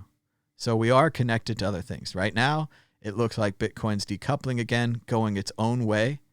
But again, if the market went down again, we could see another big crash. The same way, if the market crashed up, that money could flow into Bitcoin as well. So it's very difficult to predict the future. Almost impossible, I'd say. Let's keep going. Momentum and exponential growth is no good to humans. It's only good for videos and startups. Let's see. Nate York says I would say it's no longer true that we have zero antibodies. We do have antibodies now because the people who have recovered have antibodies. They're even working on some cases where they could take the antibodies from that person and put them into another person, or maybe even take the antibodies, clone the antibodies, make more of them, and put them in many people. Who knows? I think it's great. We are definitely working on it, but the situation is changing, so I need to update my language to the current situation. General Byzantine says, you know what would be cool? A mesh network node plus Lightning network node to support it running on old routers. Make Bitcoin and internet truly resilient. And that would be a cool project. I know a lot of internet routers, you can install your own software. You can make your own firmware. So someone could take that and transform all of the old Linksys routers into mesh network Lightning Bitcoin nodes. Sounds cool. Looks like General Byzantine has a project now. You didn't know you were volunteering. Yeah, we definitely have the vaccine. We have the antibodies. Hopefully, like Nate's saying, we can do tests on the antibodies and we won't even need the vaccine. Maybe we can just give everybody the antivirus. I agree with Ricky that COVID-19 is related to SARS virus. I don't know that much more about it. It's a respiratory virus, so they're definitely in the same category. And I think parts of the SARS virus might be inside of the COVID-19 virus, but I'm not going to speak on that scientifically. If I had an article or something, I would definitely read it and tell you more. When the flu is introduced into new populations, they drop too. It's normal for new viruses to have a high kill rate. I agree with that, Jennifer. It's definitely the way it's happening. I agree with Jennifer here as well. She says she can't deal with the fighting with the governors. And it really is, conservative or liberal, you love Trump, you don't love Trump. Fighting with the governors is a bad look. Not organizing the national federal response in the government. That story we had the other day where the state governments were bidding against each other for ventilators, driving up the price, not increasing the supply of ventilators. So it would be a lot better, make a lot more sense for all 50 states to act as one. Then they don't have to drive up the price. Then we just need someone nationally who can then say, okay, these ventilators go here, these ventilators go here, directing the thing like we did during the war, like we did during wartime. Like this is all, that's why we have the act. That's why we created it, so on and so forth. Let's see. It's the same as the flu as we have similar. I don't know. Such a. AR says Colorado dispensaries are still open. They have drive-up service, so that's cool.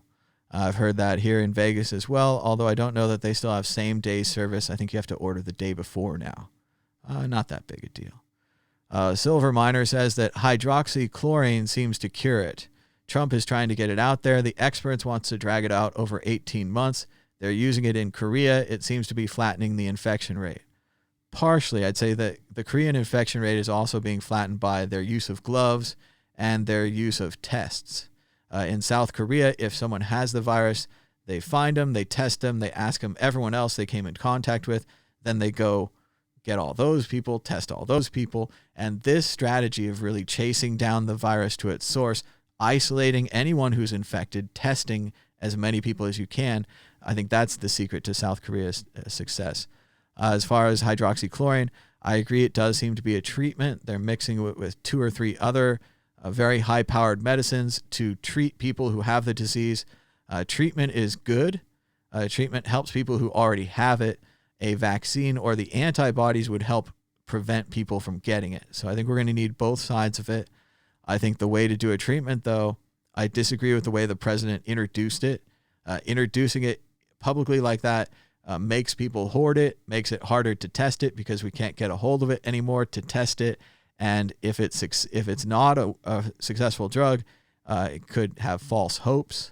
And if it's an untested drug, it could make people sick unintended consequences. So I don't know about 18 months. I hope we could speed it up faster than that. But I would just kind of side with the scientists. I think we need to test things before we roll them out massively. And I think that he could have talked about it in an internal meeting. I think it's fine for him to be very excited in internal meetings and to tell his people he wants to work on it. But I think it's way more productive to get a bunch of it, test it, verify it works, then make a bunch of it, then tell people about it. I think the telling people step I would put later in the stack because of the way that the outcomes are. But yeah, I hope it works. I hope it's good. I'm not against it at all. I was against the way he rolled it out. Inspiring Formula says they should bring back Supermarket Sweep. Oh, that was a great show. Ricky D says they are. They're remaking it. It's a good show. It's a show all about the prices of things at grocery stores.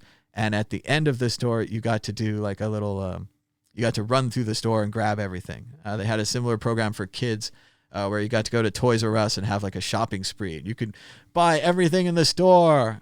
So it was pretty fun. But it's interesting now that if you watched a show about shopping, you can't even really go shopping, even in America. I mean, you could go to the grocery store and I'll bet it's super creepy and people are stocking up and there's empty shelves and they're wearing gloves and masks. I'd rather not. I'd rather just imagine the grocery stores the way they were as long as I can. Jennifer thinks it's weird. There's slot machines at the supermarket. They're also at the gas stations. I mean, they're in a little room, like it's on the other side of the check stands. It's like the way they have they'd have a bank or they'd have a photo counter. I guess not anymore, but in the old days they'd have a photo counter. And they've got a little room with some slot machines. And they're, poker, video poker, all that kind of stuff too. I don't know. I don't like to admit it, but yeah, I think it's for people that are addicted to gambling and that have to get some action on their way to the grocery store, and they have to get some action. They have them at CVS, at the drugstores too, and they also have them at the gas stations. So I can't imagine wanting that action so bad that you're like filling up your gas and then you go inside and you're like, I'm going to play $20 on this machine and then go out. I don't know. I guess they could. I mean, people like action. I'm not the right kind of person to explain gambling to you, but other people tell me they put the $20 in and they feel like they're going to win and that this is worth it even if they don't win. For me, I don't like playing a game that's unfair. I feel like I'm getting ripped off, right? I want to play a fair game. If I lose a fair game, it's okay. I lost, But yeah, I just don't like the idea of playing unfair games. So.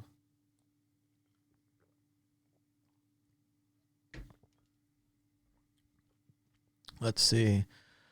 Ryan says we need Tai Chi and Chai tea. That's funny. I just saw it in the chat. It was a Zeitgeist, not Thrive, that showed me the Venus Project. It was Zeitgeist. Zeitgeist also had that really interesting opening where they talked about things like the flood story of Noah, that there were many different societies that all had a flood story. And like the Jesus story, the guy who comes back from the dead 3 days later, many different societies all had the back from the dead 3 days later type thing. So pretty interesting stuff out there in that Thrive movie. And of course, it's also very, 9/11 conspiracy theory stuff. So it's up to you if you want to check out Thrive, or you could just check out the second half about the Venus Project. Again, you don't often see a positive conspiracy theory movie. So I think that was laudable.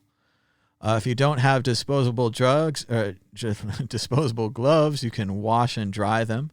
They say Washington is 3 weeks from the peak. Let's see. You want the energy. Byzantine says, by the time the USA wants to sell ventilators, no one will want or need them. So, maybe nobody in this country, but I'd be glad if we could sell them or donate them to South Africa or India. And just in general, stationing them all over for the potential second and third wave outbreaks. I would just like to be more prepared in the future. It costs a lot less to be prepared than to have these kind of sacrifices. So, Honey says we should all have access to hazmat gear. Much in the same way in Switzerland, everyone serves in the military. Everyone has a rifle in their house. I think in the future, all Americans are going to have full hazmat gear in their house, boxes of gloves, boxes of masks, maybe even subsidized and provided by the federal government. That's a nonsense hope. we're going to pay far out the ass for them. Hopefully the prices won't be gouging, but I think, yeah, every American's going to waste a bunch of their own personal money on these kind of protective gear. Or we could just nationalize and give it to everybody. But whatever. At least they didn't get Louis Anderson to host Supermarket Sweep. He'd eat all the prizes. Oh, inspiring formulas, cold-blooded. He's a good comedian, though. I feel bad for Louis Anderson. His weight has kind of overtaken his comedy. Let's see. Nate York says, what you just said about rebuilding society, having one that puts people first, is what he hopes will glean from this whole situation. I agree with that. And in general, like when I think about computers, I think about user input and how valuable it is. And that with all the things we can do with the computers, all the like serious nuts and bolts, we can never replicate human input, whether it's a human writing a story or drawing a picture or putting all these windows together to make a TV show. That human input is what is so unique. And that's why I used to be so bummed and disturbed that we had all these computers that programs weren't very good. You know, they wouldn't save your work. They wouldn't auto-save your work. They would just say, don't save instead of delete. Now it says delete. They warn people. They're like, yeah, don't save isn't enough. Delete, remove, or even just the idea of saving all this human input. I think the same way about society. All this other stuff we can mass produce. We can always make a new assembly line. We can always make more robots. Even to some degree, we can regrow forests. You know, we can replant things. We can bring things back. But what we can't recreate is this human input. My thoughts, your thoughts, somebody else's thoughts, their actions, all the things that we do. That's the really unique and exciting things about this life or this simulation or whatever we're in. And we need to value it more. And it depends on your society and depends on, and I know in China, they have a lot of people, they value people less because of that. Maybe, you know, not officially, but same kind of thing. Russia, other large countries, lots of people. But we just generally need to overcome that. We need to think every person's valuable, every person's unique, and every person deserves, you know, to live as, you know, reasonably.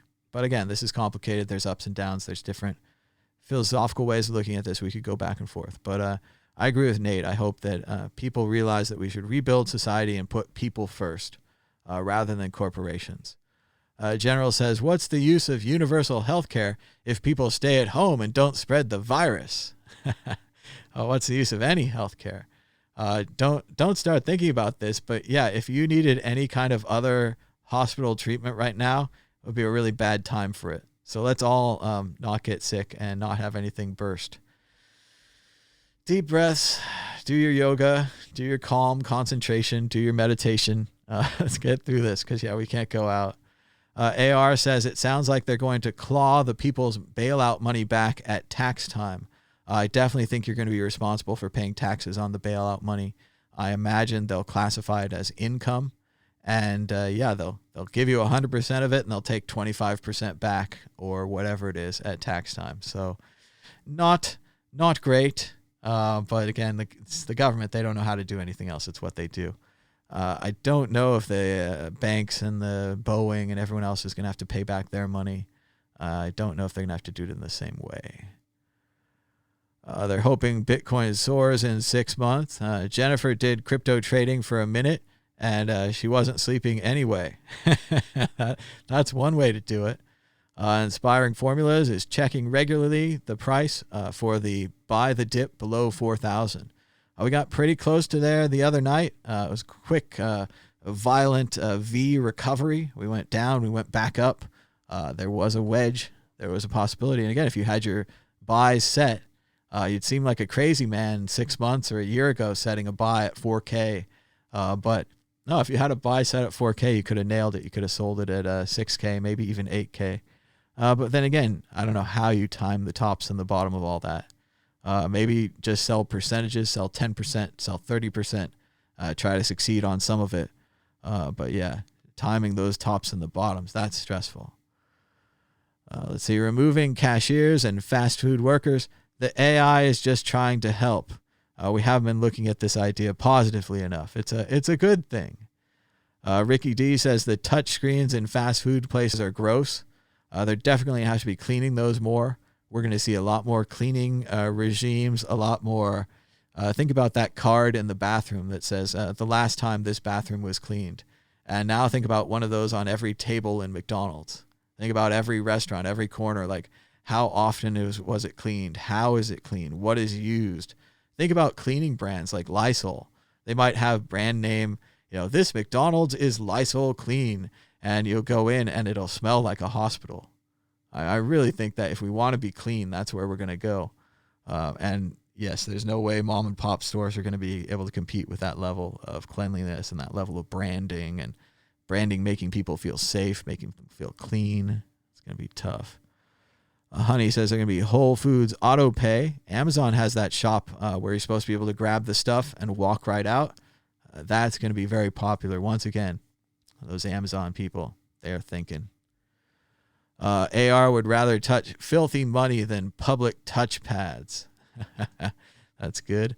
Someone else mentioned the Amazon store in the chat. That I just thought of it. Great minds think alike.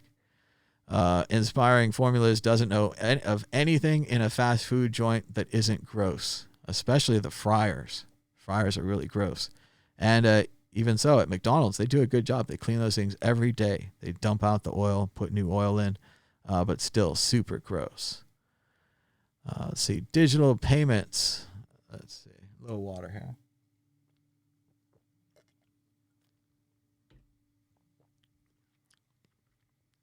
Survival Bro says, elderberry fights the virus. Drink tonic water. Take vitamin C. That's good advice.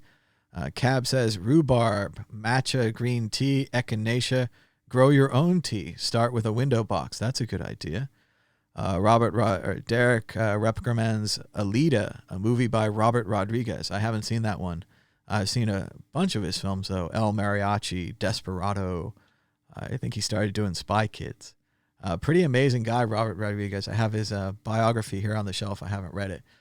But incredible indie filmmaker, really a do-it-yourself guy. Came out of Mexico, made El Mariachi, limited budget, incredible film. Then he made Desperado, kind of a big budget version of it. Worked with Quentin Tarantino. That's why I know about him. Dusk Till Dawn, Death Proof, those other weird movies I haven't seen. But I like Robert Rodriguez. He's cool. I'll bet Alita's a cool movie. It sounds like spacey.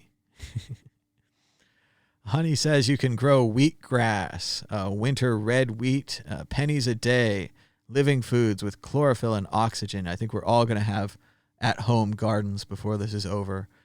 Tear out those lawns. Let's make some gardens. Let's see. I think we're getting back to the front of the chat. Almost there. Plasma is helping people save lives. We could all donate blood, especially if you have one of the blood types that they really need. You still have to go outside, though. I don't know. General Byzantine says that he's going to work on the LibreMesh Lightning Network project, but he has a very long to-do list. Let's see. Graham Hancock stuff about ancient societies. Check that out. Thinking of Vonnegut, Jennifer says, do you remember the virus in Slapstick? Slapstick, I think, is the one where the Chinese make themselves smaller because there's too many Chinese and not enough space. So they make some kind of a thing that shrinks them down. And then we have this problem of all these microscopic people around. I think that's the one. It was also the Richard Nixon one, and Slapstick. I think it was the one where it's Lonesome No More, which is one of my favorite Vonnegut ideas. Again, we should institute this generally, and we already have. Like, look at this group right here. We've self-selected our family here. And what Vonnegut said is that what people really want is, more family. They want more cousins and more brothers. So he said that everyone should be assigned a middle name, like Jet, and that you should be assigned a number, like Jet 15. And now all of a sudden, anyone who has a Jet is your brother. Anyone who has a 15 is your cousin. And you now have tons more relatives to go call on. And sure, some of them you won't like and you won't want to hang out with, but other ones will be cool. And they'll have a bunch of clubs for these people, like Jet clubs or 15 clubs, only for 15 people. and that it would give us this brotherhood that we want, this sisterhood, this familyness that we've lost. Very cool idea. I love Vonnegut. He's full of ideas. And again, I think we should do that one. We've pretty much already have. Like, I'm Thomas Bitcoin Hunt, and probably a lot of other of you are as well. We have similar names now. But yeah, it's a fun idea. It's fun to think about Vonnegut ideas and to read books and think about ideas. AR also writes that high levels of cleanliness can weaken our defense systems. I've definitely heard that. I've heard about that soap with the antibiotic soap. I don't know, I'm not saying it right. Antimicrobial, you know what I'm saying. Biological soap, whatever. You're not supposed to use that because it takes the microbes off your hands. Then you don't have any microbes. Then you don't have any defenses. The entire world might become like that. We might become overly clean. Maybe the reason you don't want to go out is because it's too clean. Okay, so Alita is Alita Battle Angel 2019. Okay, so it's only came out last year, so I'm not that far behind. It says it's based on a Japanese manga, so that sounds cool. Directed by Robert Rodriguez, produced by James Cameron, who co-wrote the script with Laeta Kalogridis. Sounds cool. Alita Battle Angel. Check that out. They say it's good in the chat. Towers Comics says it's a cypherpunk classic, so gotta check it out. Someone says they got free television channels for COVID-19. That's all right, I guess. Rodriguez was a medical guinea pig to help fund El Mariachi. Oh, that's awesome. He took part in a weird test or donated blood. I read this great book back in the day called Feature Filmmaking at Used Car Prices. And one of the things he talked about, and it's not really valid anymore, but at the time, he said that you should go out and buy 2 reels of film, undeveloped film. And then you should put it in your refrigerator because that's what you had to do with reels of film. And that if you don't make a movie in a year, the film will expire. And I was like, whoa, that's bold. That's very cool. Of course, now you can make an incredible movie on your phone. You don't need film. But the idea is there. The idea of sinking the costs. It was expensive to get 2 reels of film. The idea of making it real. Your dream of making a movie is now real. It exists right there in your fridge. And maybe if you go out and shoot it, you could make the next Clerks, make the next Reservoir Dogs or El Mariachi. That's what we're talking about today. That was great stuff. I don't know that I ever bought a reel of film, though. Let's see. People are interested in Slapstick or Lonesome No More. I think that's the one. Cool stuff. And Michael is getting a snack. It's always a good time to get a snack. I remember breakfast. I had generic Rice Krispies and almond milk. Not bad. Not bad at all. It's only because I bought 3 boxes of generic Rice Krispies that I'm still happily enjoying my cereal. Japan. Hygiene fatigue raises risks of a second wave outbreak. And I feel this too. The people that are outside with the masks and are being careful are getting tired of wearing masks, getting tired of being outside, getting tired of being careful. So this is definitely going to be a problem. The new world doesn't care. You have to wear the mask. Otherwise, you'll get sick. So, but hygiene fatigue is definitely something to keep an eye on. From the UK, how did the government get testing so wrong? And it's a long article, free to read, from the Financial Times. Very nice to see. Nice but ironic to see all these newspaper websites opening themselves back up like they were before. We've removed our paywall so that you can enjoy this important information. Maybe it always should have been that way, but then again, now is not the time to save the newspapers, or maybe that was another time. And come on, be a capitalist. We're not saving anything. The free market. Google News is a better place to read news, so it wins. Joe Biden had a CNN town hall on the coronavirus. Let's check that out. How would the world be different if Joe Biden had ran for president in 2016 like his dying son begged him to do? Joe Biden versus Trump would have been a very different race than Hillary Clinton versus Trump. A lot of people don't like Hillary Clinton and don't really have feelings the same way for Biden. He's not as strident or as divisive as perhaps Hillary is.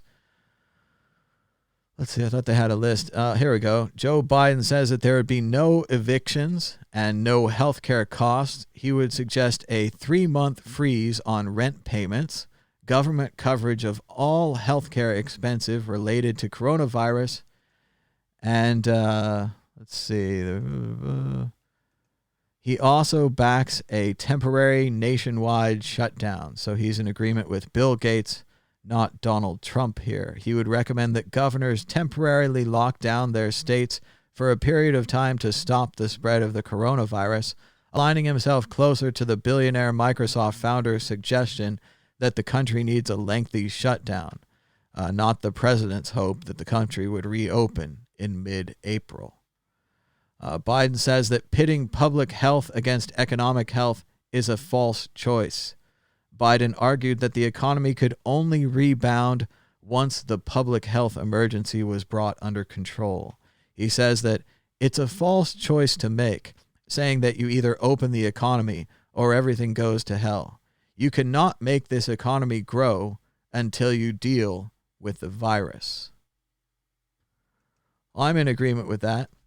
It seems pretty reasonable from presidential candidate Joe Biden. A scary story coming out of Pakistan.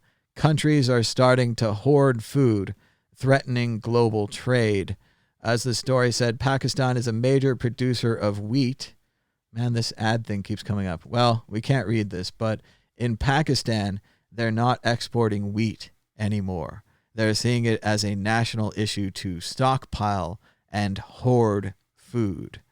This could be a big pullback on economics and international trade if food trade slows down and countries instead hoard food for their own people.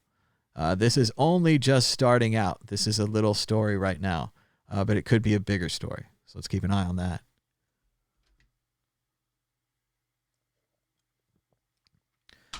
BuzzFeed exclusive. Starbucks employees across the U.S. say that stores were kept open with little guidance on how to handle the coronavirus, all while baristas and customers were getting visibly sick. So once again, if people don't handle this right, we're critical of them. We're critical of the Starbucks Corporation. They handled this poorly. Next time, look for them to have better rules and better health safety guidelines in place to stop faster if this happens again.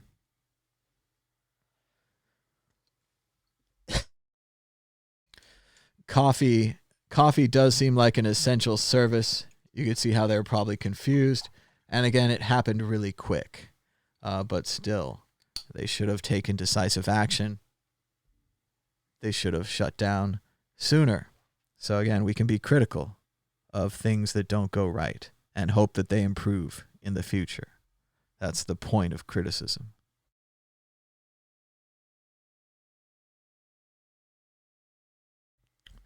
Keeping an eye on the price of Bitcoin as it is in the corner of this broadcast, the price of Bitcoin is down 4.6% in the last 24 hours with a current price of $6,094. Looks like it's declined from around $6,400 to $6,100 just while we've been watching this show. Boeing is offering 3 Dreamliners for delivering supplies. According to Stone Kettle, though, we have an entire fleet of U.S. Air Force C-5 Galaxies, C-17 Globemasters, C-130 Hercules, with crews fully trained and experienced in delivering supplies in the most difficult conditions and capable of operating in biologically active environments. Why aren't we using them? And again, not a big fan of the military in normal times, but in the time of crisis, in the time of a disaster, this is their time to shine. This is what we pay them for. I'm not sure why we aren't using Air Force planes to distribute supplies, why we're working with Boeing. It's very strange. Might just be a minor thing. Perhaps we're also using the airplanes. We just don't know about it. So, benefit of the doubt. Trump says that the press should be forced to reveal sources. Direct quote from his Twitter account.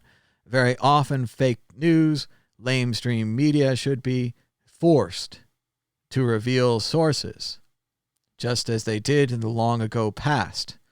Stone Kettle picks up the story and says, you mean the long ago past? Like in Soviet Union and Nazi Germany?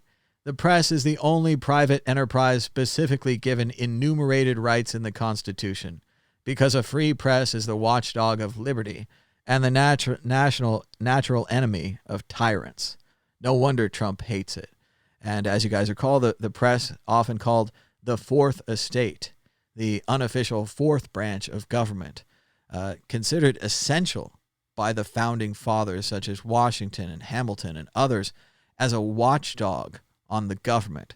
The way that the people would learn that their government was doing bad is by reading about it in the press, allowing the people to change their government. In a king or a totalitarian government, it doesn't matter. You just control the press. You just control the news. In a free society, you have to have a free press that can openly report on the government so we can improve the government. It's a cycle. They're connected. But he's not seeing that. He has a different view. Shout out to Wired Magazine. They really want me to buy a subscription to Wired Magazine. I always had a subscription before. They're down to $5 for a whole year. That's like one magazine. I'm thinking about doing it, although in a lot of ways I was so tired of throwing out the old ones. Just magazines just keep coming, and you never have time to read them and that kind of thing. But look at their ad they're playing to me. Bitcoin is listed first. Wired Magazine was never about Bitcoin 5 years ago. They've never written about mad Bitcoins or this channel or this show. But apparently now they're into Bitcoin so much they list it first. And if you go down a bit, blockchain as well. So pretty funny advertisement from Wired. Maybe I'll give them $5. Maybe you should give them $5. Wired is all right. Magazines are kind of cool. We're certainly not going to go out and buy them. Better have them delivered to the house. That would make more sense. And as we talked about before, U.S. coronavirus cases top 100,000 infected, doubling in 3 days. If it doubles again in another 3 days, it'll be 200,000. Towers Comics also says you should subscribe to 2600 magazine. That's a good magazine. I used to read that back in the day. It's been a while, though. Back in the day, one of my favorite articles was...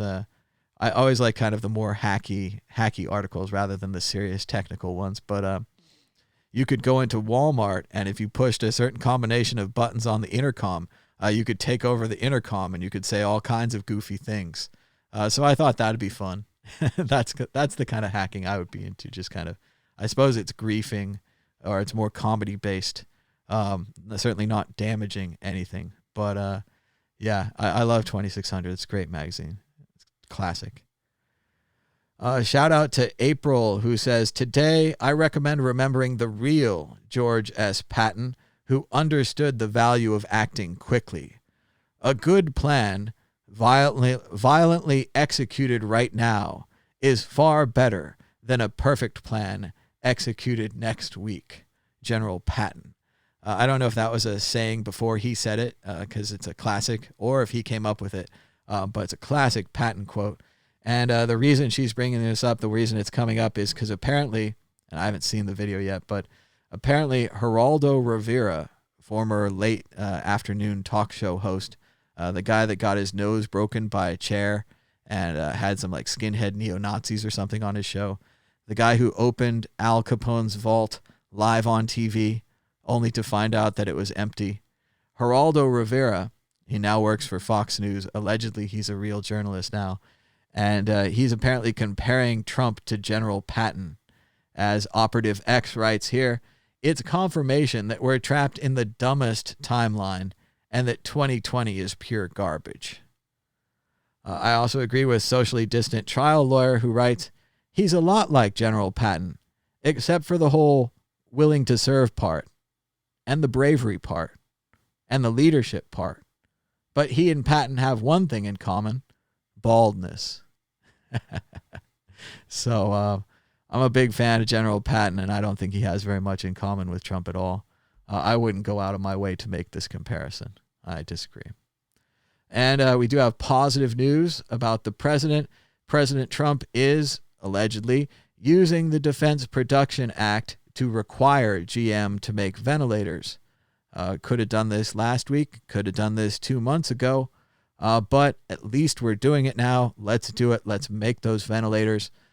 As I said, he appointed Navarro as the Defense Production Administrator. We now have someone who should, allegedly, supposedly, be in charge of producing protective gear, producing ventilators, and distributing them to our country. This is a positive step forward.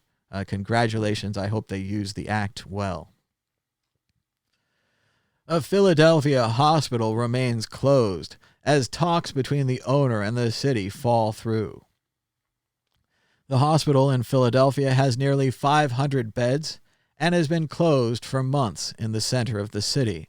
And according to the New York Times, it will remain empty, city officials said, because they cannot accept the owner's offer, buy the hospital, or lease it for almost $1 million a month. And I know we're all big believers in private enterprise and freedom and all these kind of things here, but it kind of seems like the owners of this hospital are holding the state and the city for ransom and refusing to let them have it. It seems like the Army Corps of Engineers should just kind of roll in and, at least for the point of this crisis, take over the hospital. I know that's everyone just freaked out. Oh, no. But what are we going to do? Are we going to let 500 hospital beds in the middle of Philadelphia sit there while there's sick people around them? Is that what we're going to do? No, they're going to solve that. They'll solve that one.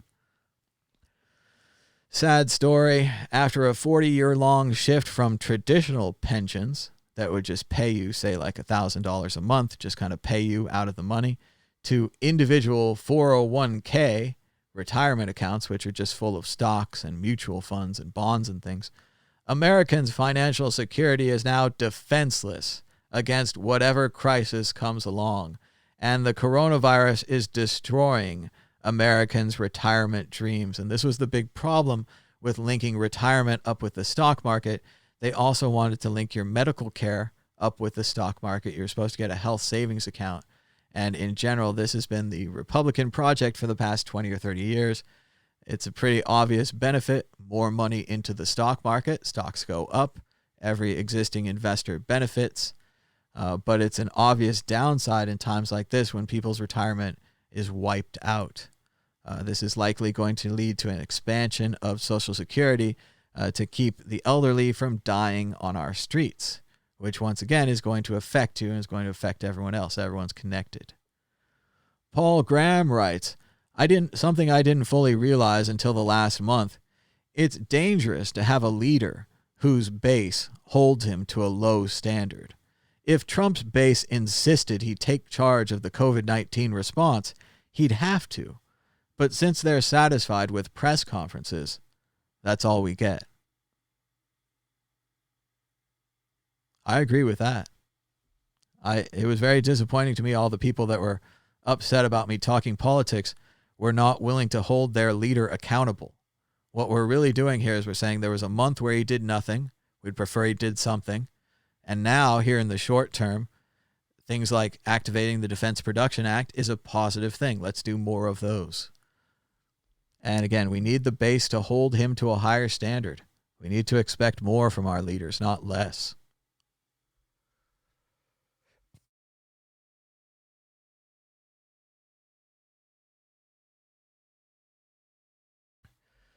I might have to throw in some artificial commercial breaks or something in this show so I can just drink water and clear my throat. I'm talking too long consecutively, I think, is the problem.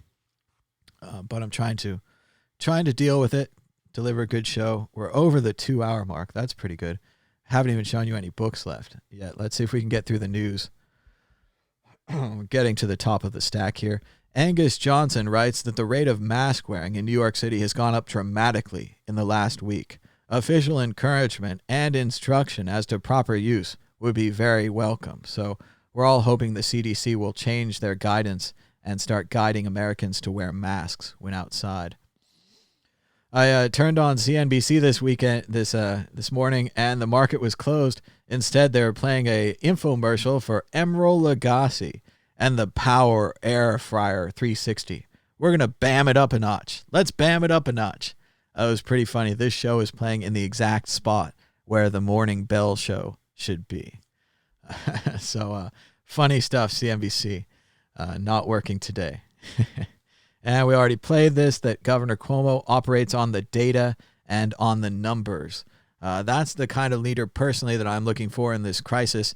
I want someone that's focused on the reality of the situation and improving those numbers. So, and the Trump activating the Defense Production Act actually changes his previous position and moves against businesses. Previously, the idea was that the businesses will just volunteer and they'll just start making things on their own and we don't have to spur them on. Trump has changed positions on that. He is now moving against the businesses and hopefully will be using this act to order them to produce protective gear and ventilators so that we can solve the shortage, so that we can get through the virus with less fatalities and less infection. Good for everybody. So again, we're celebrating him on this. This is a positive thing the president did. I hope he keeps doing it. I hope it works out with the, intentions, with the consequences we want, with the outcomes. I hope that the outcomes are what we want. There's Back Balaji talking about masks. We talked about that.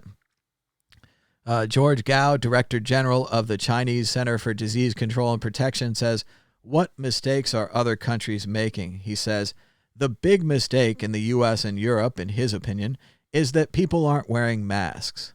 This virus is transmitted by droplets and close contacts.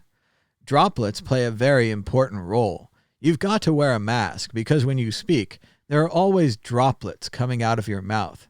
Many people have asymptomatic or pre-symptomatic infections. If they are wearing a face mask, it can prevent droplets that carry the virus from escaping and infecting others." So there you go. It's good to wear a mask. Andrew Yang getting a little cheeky here. You know what would have helped before the crisis, during the crisis, and after the crisis? Universal basic income. When you're right, you're right, you're right. And he's right there. We talked about this. Shout out to Rachel Chung in Hong Kong. She had the story where she said they're not buying Nintendo Switches, masks, and toilet paper anymore. They're buying yoga mats and dumbbells. People are trying to stay healthy at home. I saw a lot of workout people talking about how angry they were that they couldn't go to the gym and they were going to have to give up their gains. So you got to do what you can, try to work out at home. And I also saw that one of the real reasons for postponing the Olympics is that not everyone has access to a private training facility where they can continue training. A lot of these athletes are stuck in small apartments without access to gear, and their fantastic bodies are atrophying. Their ability to throw the discus and whatever, you can't practice it inside. Virtual reality discus, it's just not as good. So it's going to affect everything, and these athletes are going to have to retrain. I don't know what they're going to do. It's a very difficult situation for an athlete in this as well, or just for a normal person that wants to stay fit, especially since staying fit, not being overweight, can help you against the virus. Being overweight can make you weaker to the virus.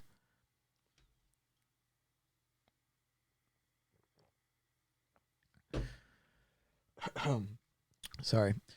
Shout out to Plan B at 100 trillion USD on Twitter. He says, if you see Bitcoin as a protocol like TCP/IP, POP, IMAP, HTTP, etc., instead of a product or a company, it'll become clear that the next Bitcoin is highly unlikely, if not impossible.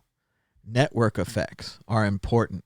You need developers, miners, exchangers, investors, liquidity, etc. And Bitcoin has all of those. So very strong position for Bitcoin. Very difficult for someone to become the next Bitcoin.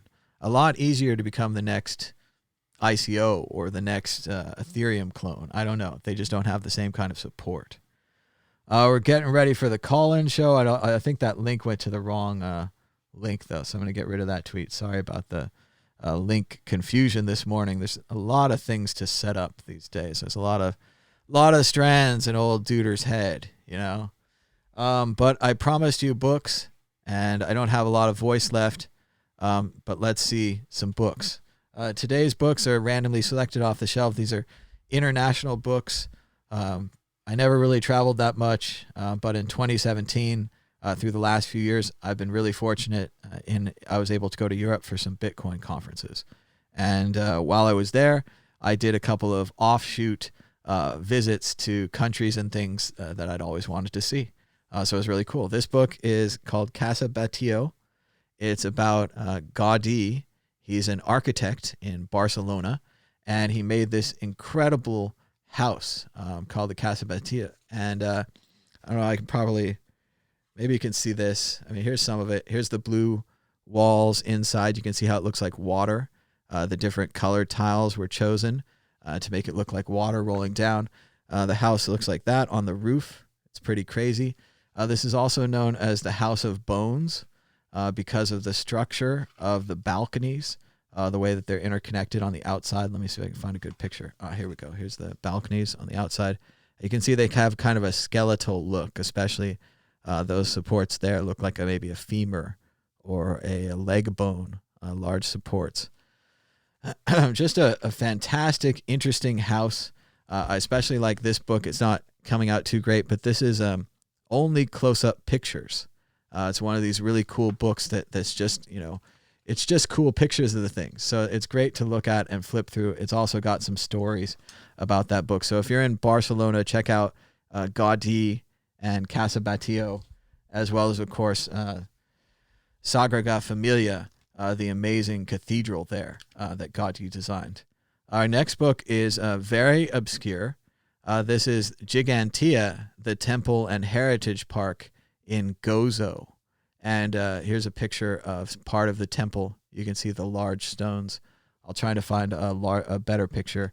But Gozo is a small island off the coast of Malta. And I was in Malta for a Bitcoin conference. And my friends decided they wanted to go to this little island. And so we took a big car ferry there. And we took the rental car, whatever, over. And we drove around. And one of the things we went to was this amazing temple.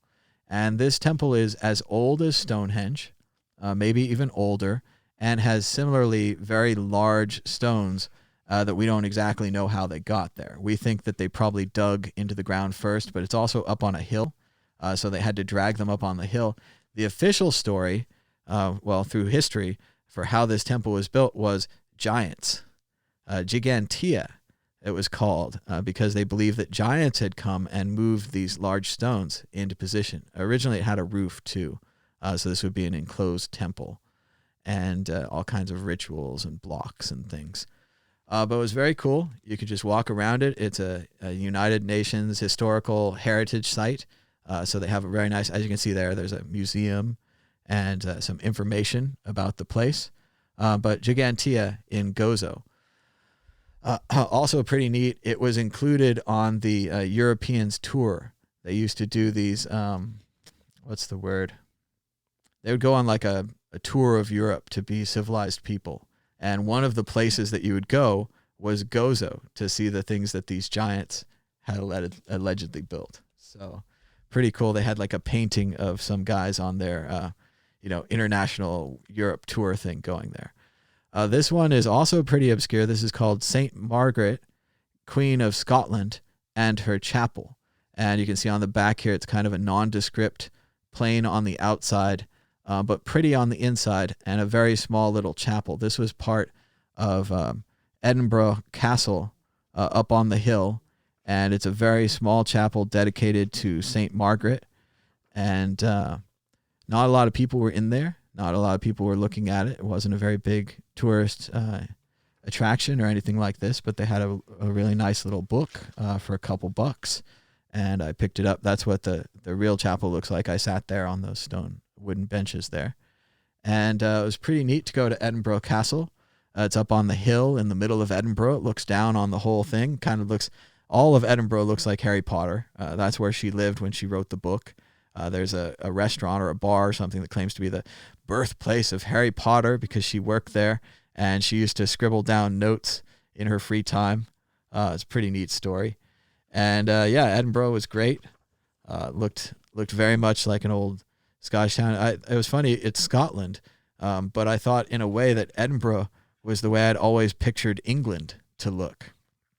I don't know, it just looked like Mary Poppins or whatever, like the old streets and the curves and the old lamp lights, you know. So it was very cool to go to Edinburgh Castle and to check out the very small St. Margaret, Queen of Scotland, and her chapel.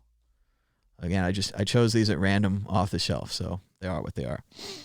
This is a neat one. This is called A Pocket Guide to Germany. You can see it's a small green book, and on the other side it says the same thing, but in Germany, that this is the handbook for American soldiers in Deutschland. So this is a really neat recreation of a historical artifact. This is what the GIs were given when they were sent to Germany after World War II. So this is a lot of stuff about how to talk to the German people. There's some phrases in here. There's a really interesting and obviously dated essay where it talks about how the German people were recently our enemy. And so you can't just trust the enemy. But at the same time, you know, they're mostly good people. They don't really want any trouble, that kind of thing. And yeah, just a fascinating little historical book. I haven't read it that much. I flipped through it. And what's so neat about this one is that it's half English, half German. So this is the first time this book's ever been printed in German, so the German people could read what the GIs were told about them. So that's pretty neat, huh? That's a pretty cool little book. And I mean, mostly it's good stuff, but a lot of it is like, yeah, it's an interesting line for the GIs to walk, because obviously you want to trust the Germans. They're occupied. But at the same time, we were just fighting them 6 months ago. You can't trust them. They might have some kind of, you know, deep-seated hatred or some kind of thing. So, just very interesting, and I didn't expect to see it there. I found it at the, you know, check stand or something. They got me. You know, I'm a sucker for books. But yeah, Pocket Guide to Germany. Cool, huh? And then the last book today, I tried to get a slightly larger book, but this isn't really that big. This is called The Honors of Scotland. I also got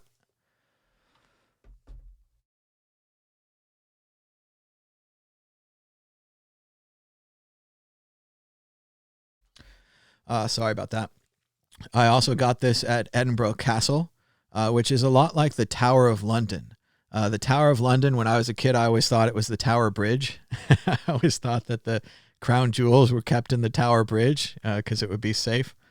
So it's funny, I actually went and I did a big tour of the Tower Bridge, so I know all about that too now. And we went to the real Tower of London, but it's much more like a castle, much like a medieval thing. And what's neat about the tower is it has many little museums inside it. Like the British troops have a different museum for different groups of fighters and different kind of things and their history, as well as the crown jewels of England. And in the same way, Edinburgh Castle is the same thing. It has a bunch of little museums inside, and one of those museums has the crown jewels of Scotland. And that's where I got this book. And one of the neatest things about this that I really want to show you guys is the Stone of Scone. I'd heard of it, but never seen it and never really pictured it. But what it is it's actually a big rock. So if you can see this throne here, it has a rock inside of the throne, that big slab. That's what the king sits on when he's crowned. And the English went out of their way to go to Scotland to take this rock from the Scottish people. There's a really interesting story in here about how some Scots broke in and stole it back. They were even afraid that if it had broken into multiple pieces, it would be easier to carry. Fortunately, it didn't. It's still intact. It's the stone, and the Stone of Scone. And yeah, you can see it here in the thing. I mean, it's pretty neat to see it in as part of a throne. I didn't see it that way. I just saw it loose. And so yeah, they stole it. They took it away. Here's pictures of the stone when it was recovered. I think, guys, see how many guys it takes to carry. And here's the actual stone. Here, cool. So it doesn't look like anything at all. Like this was right in the case next to a giant, beautiful sword, next to, you know, crowns and jewels and all this stuff. And I asked the guide, I was like, okay, you know, what's the deal? What's the rock? You know, tell me what's going on. And this is the Stone of Scone. This is a magical rock that all the kings of England sit on before they're crowned king. This still happens today. Even today, they'll go up to Scotland, get the stone, bring it down to London or wherever they, you know, Buckingham Palace, wherever they crown the new king or queen, and they'll sit on the magic stone. So pretty weird, huh? And this is all factual and true. I don't know why they do it, but they do it. But yeah, Honors of Scotland, Edinburgh Castle. Very cool. Definitely check out Edinburgh if you can. I stayed in a cheap Airbnb. I guess there aren't Airbnbs anymore.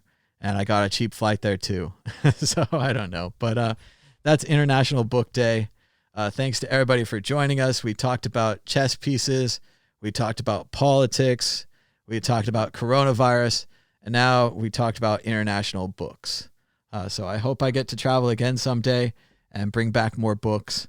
But if not, I've got lots of books here to talk about. So thanks so much to everybody for joining us, giving us a thumbs up and a share. I'm pretty much out of voice right now. I would open it up for phone calls. I mean, the chat doesn't seem to be moving that much, so I'm pretty sure people have moved on. We talked a lot today.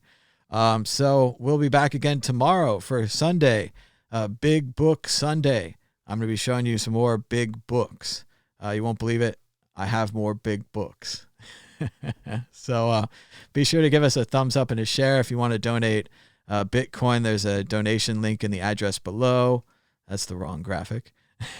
And then, yeah, you can donate, support the show, sponsor the show, get us advertising, all kinds of stuff. I don't know. That's all happening. But for right now, it's just a really cool conversation where we all chat and hang out. So let's keep doing that. Stay inside, stay safe, wear a mask. Let's all look out for each other. And let's try to make it better. Let's get through this virus. Let's not freak out too much.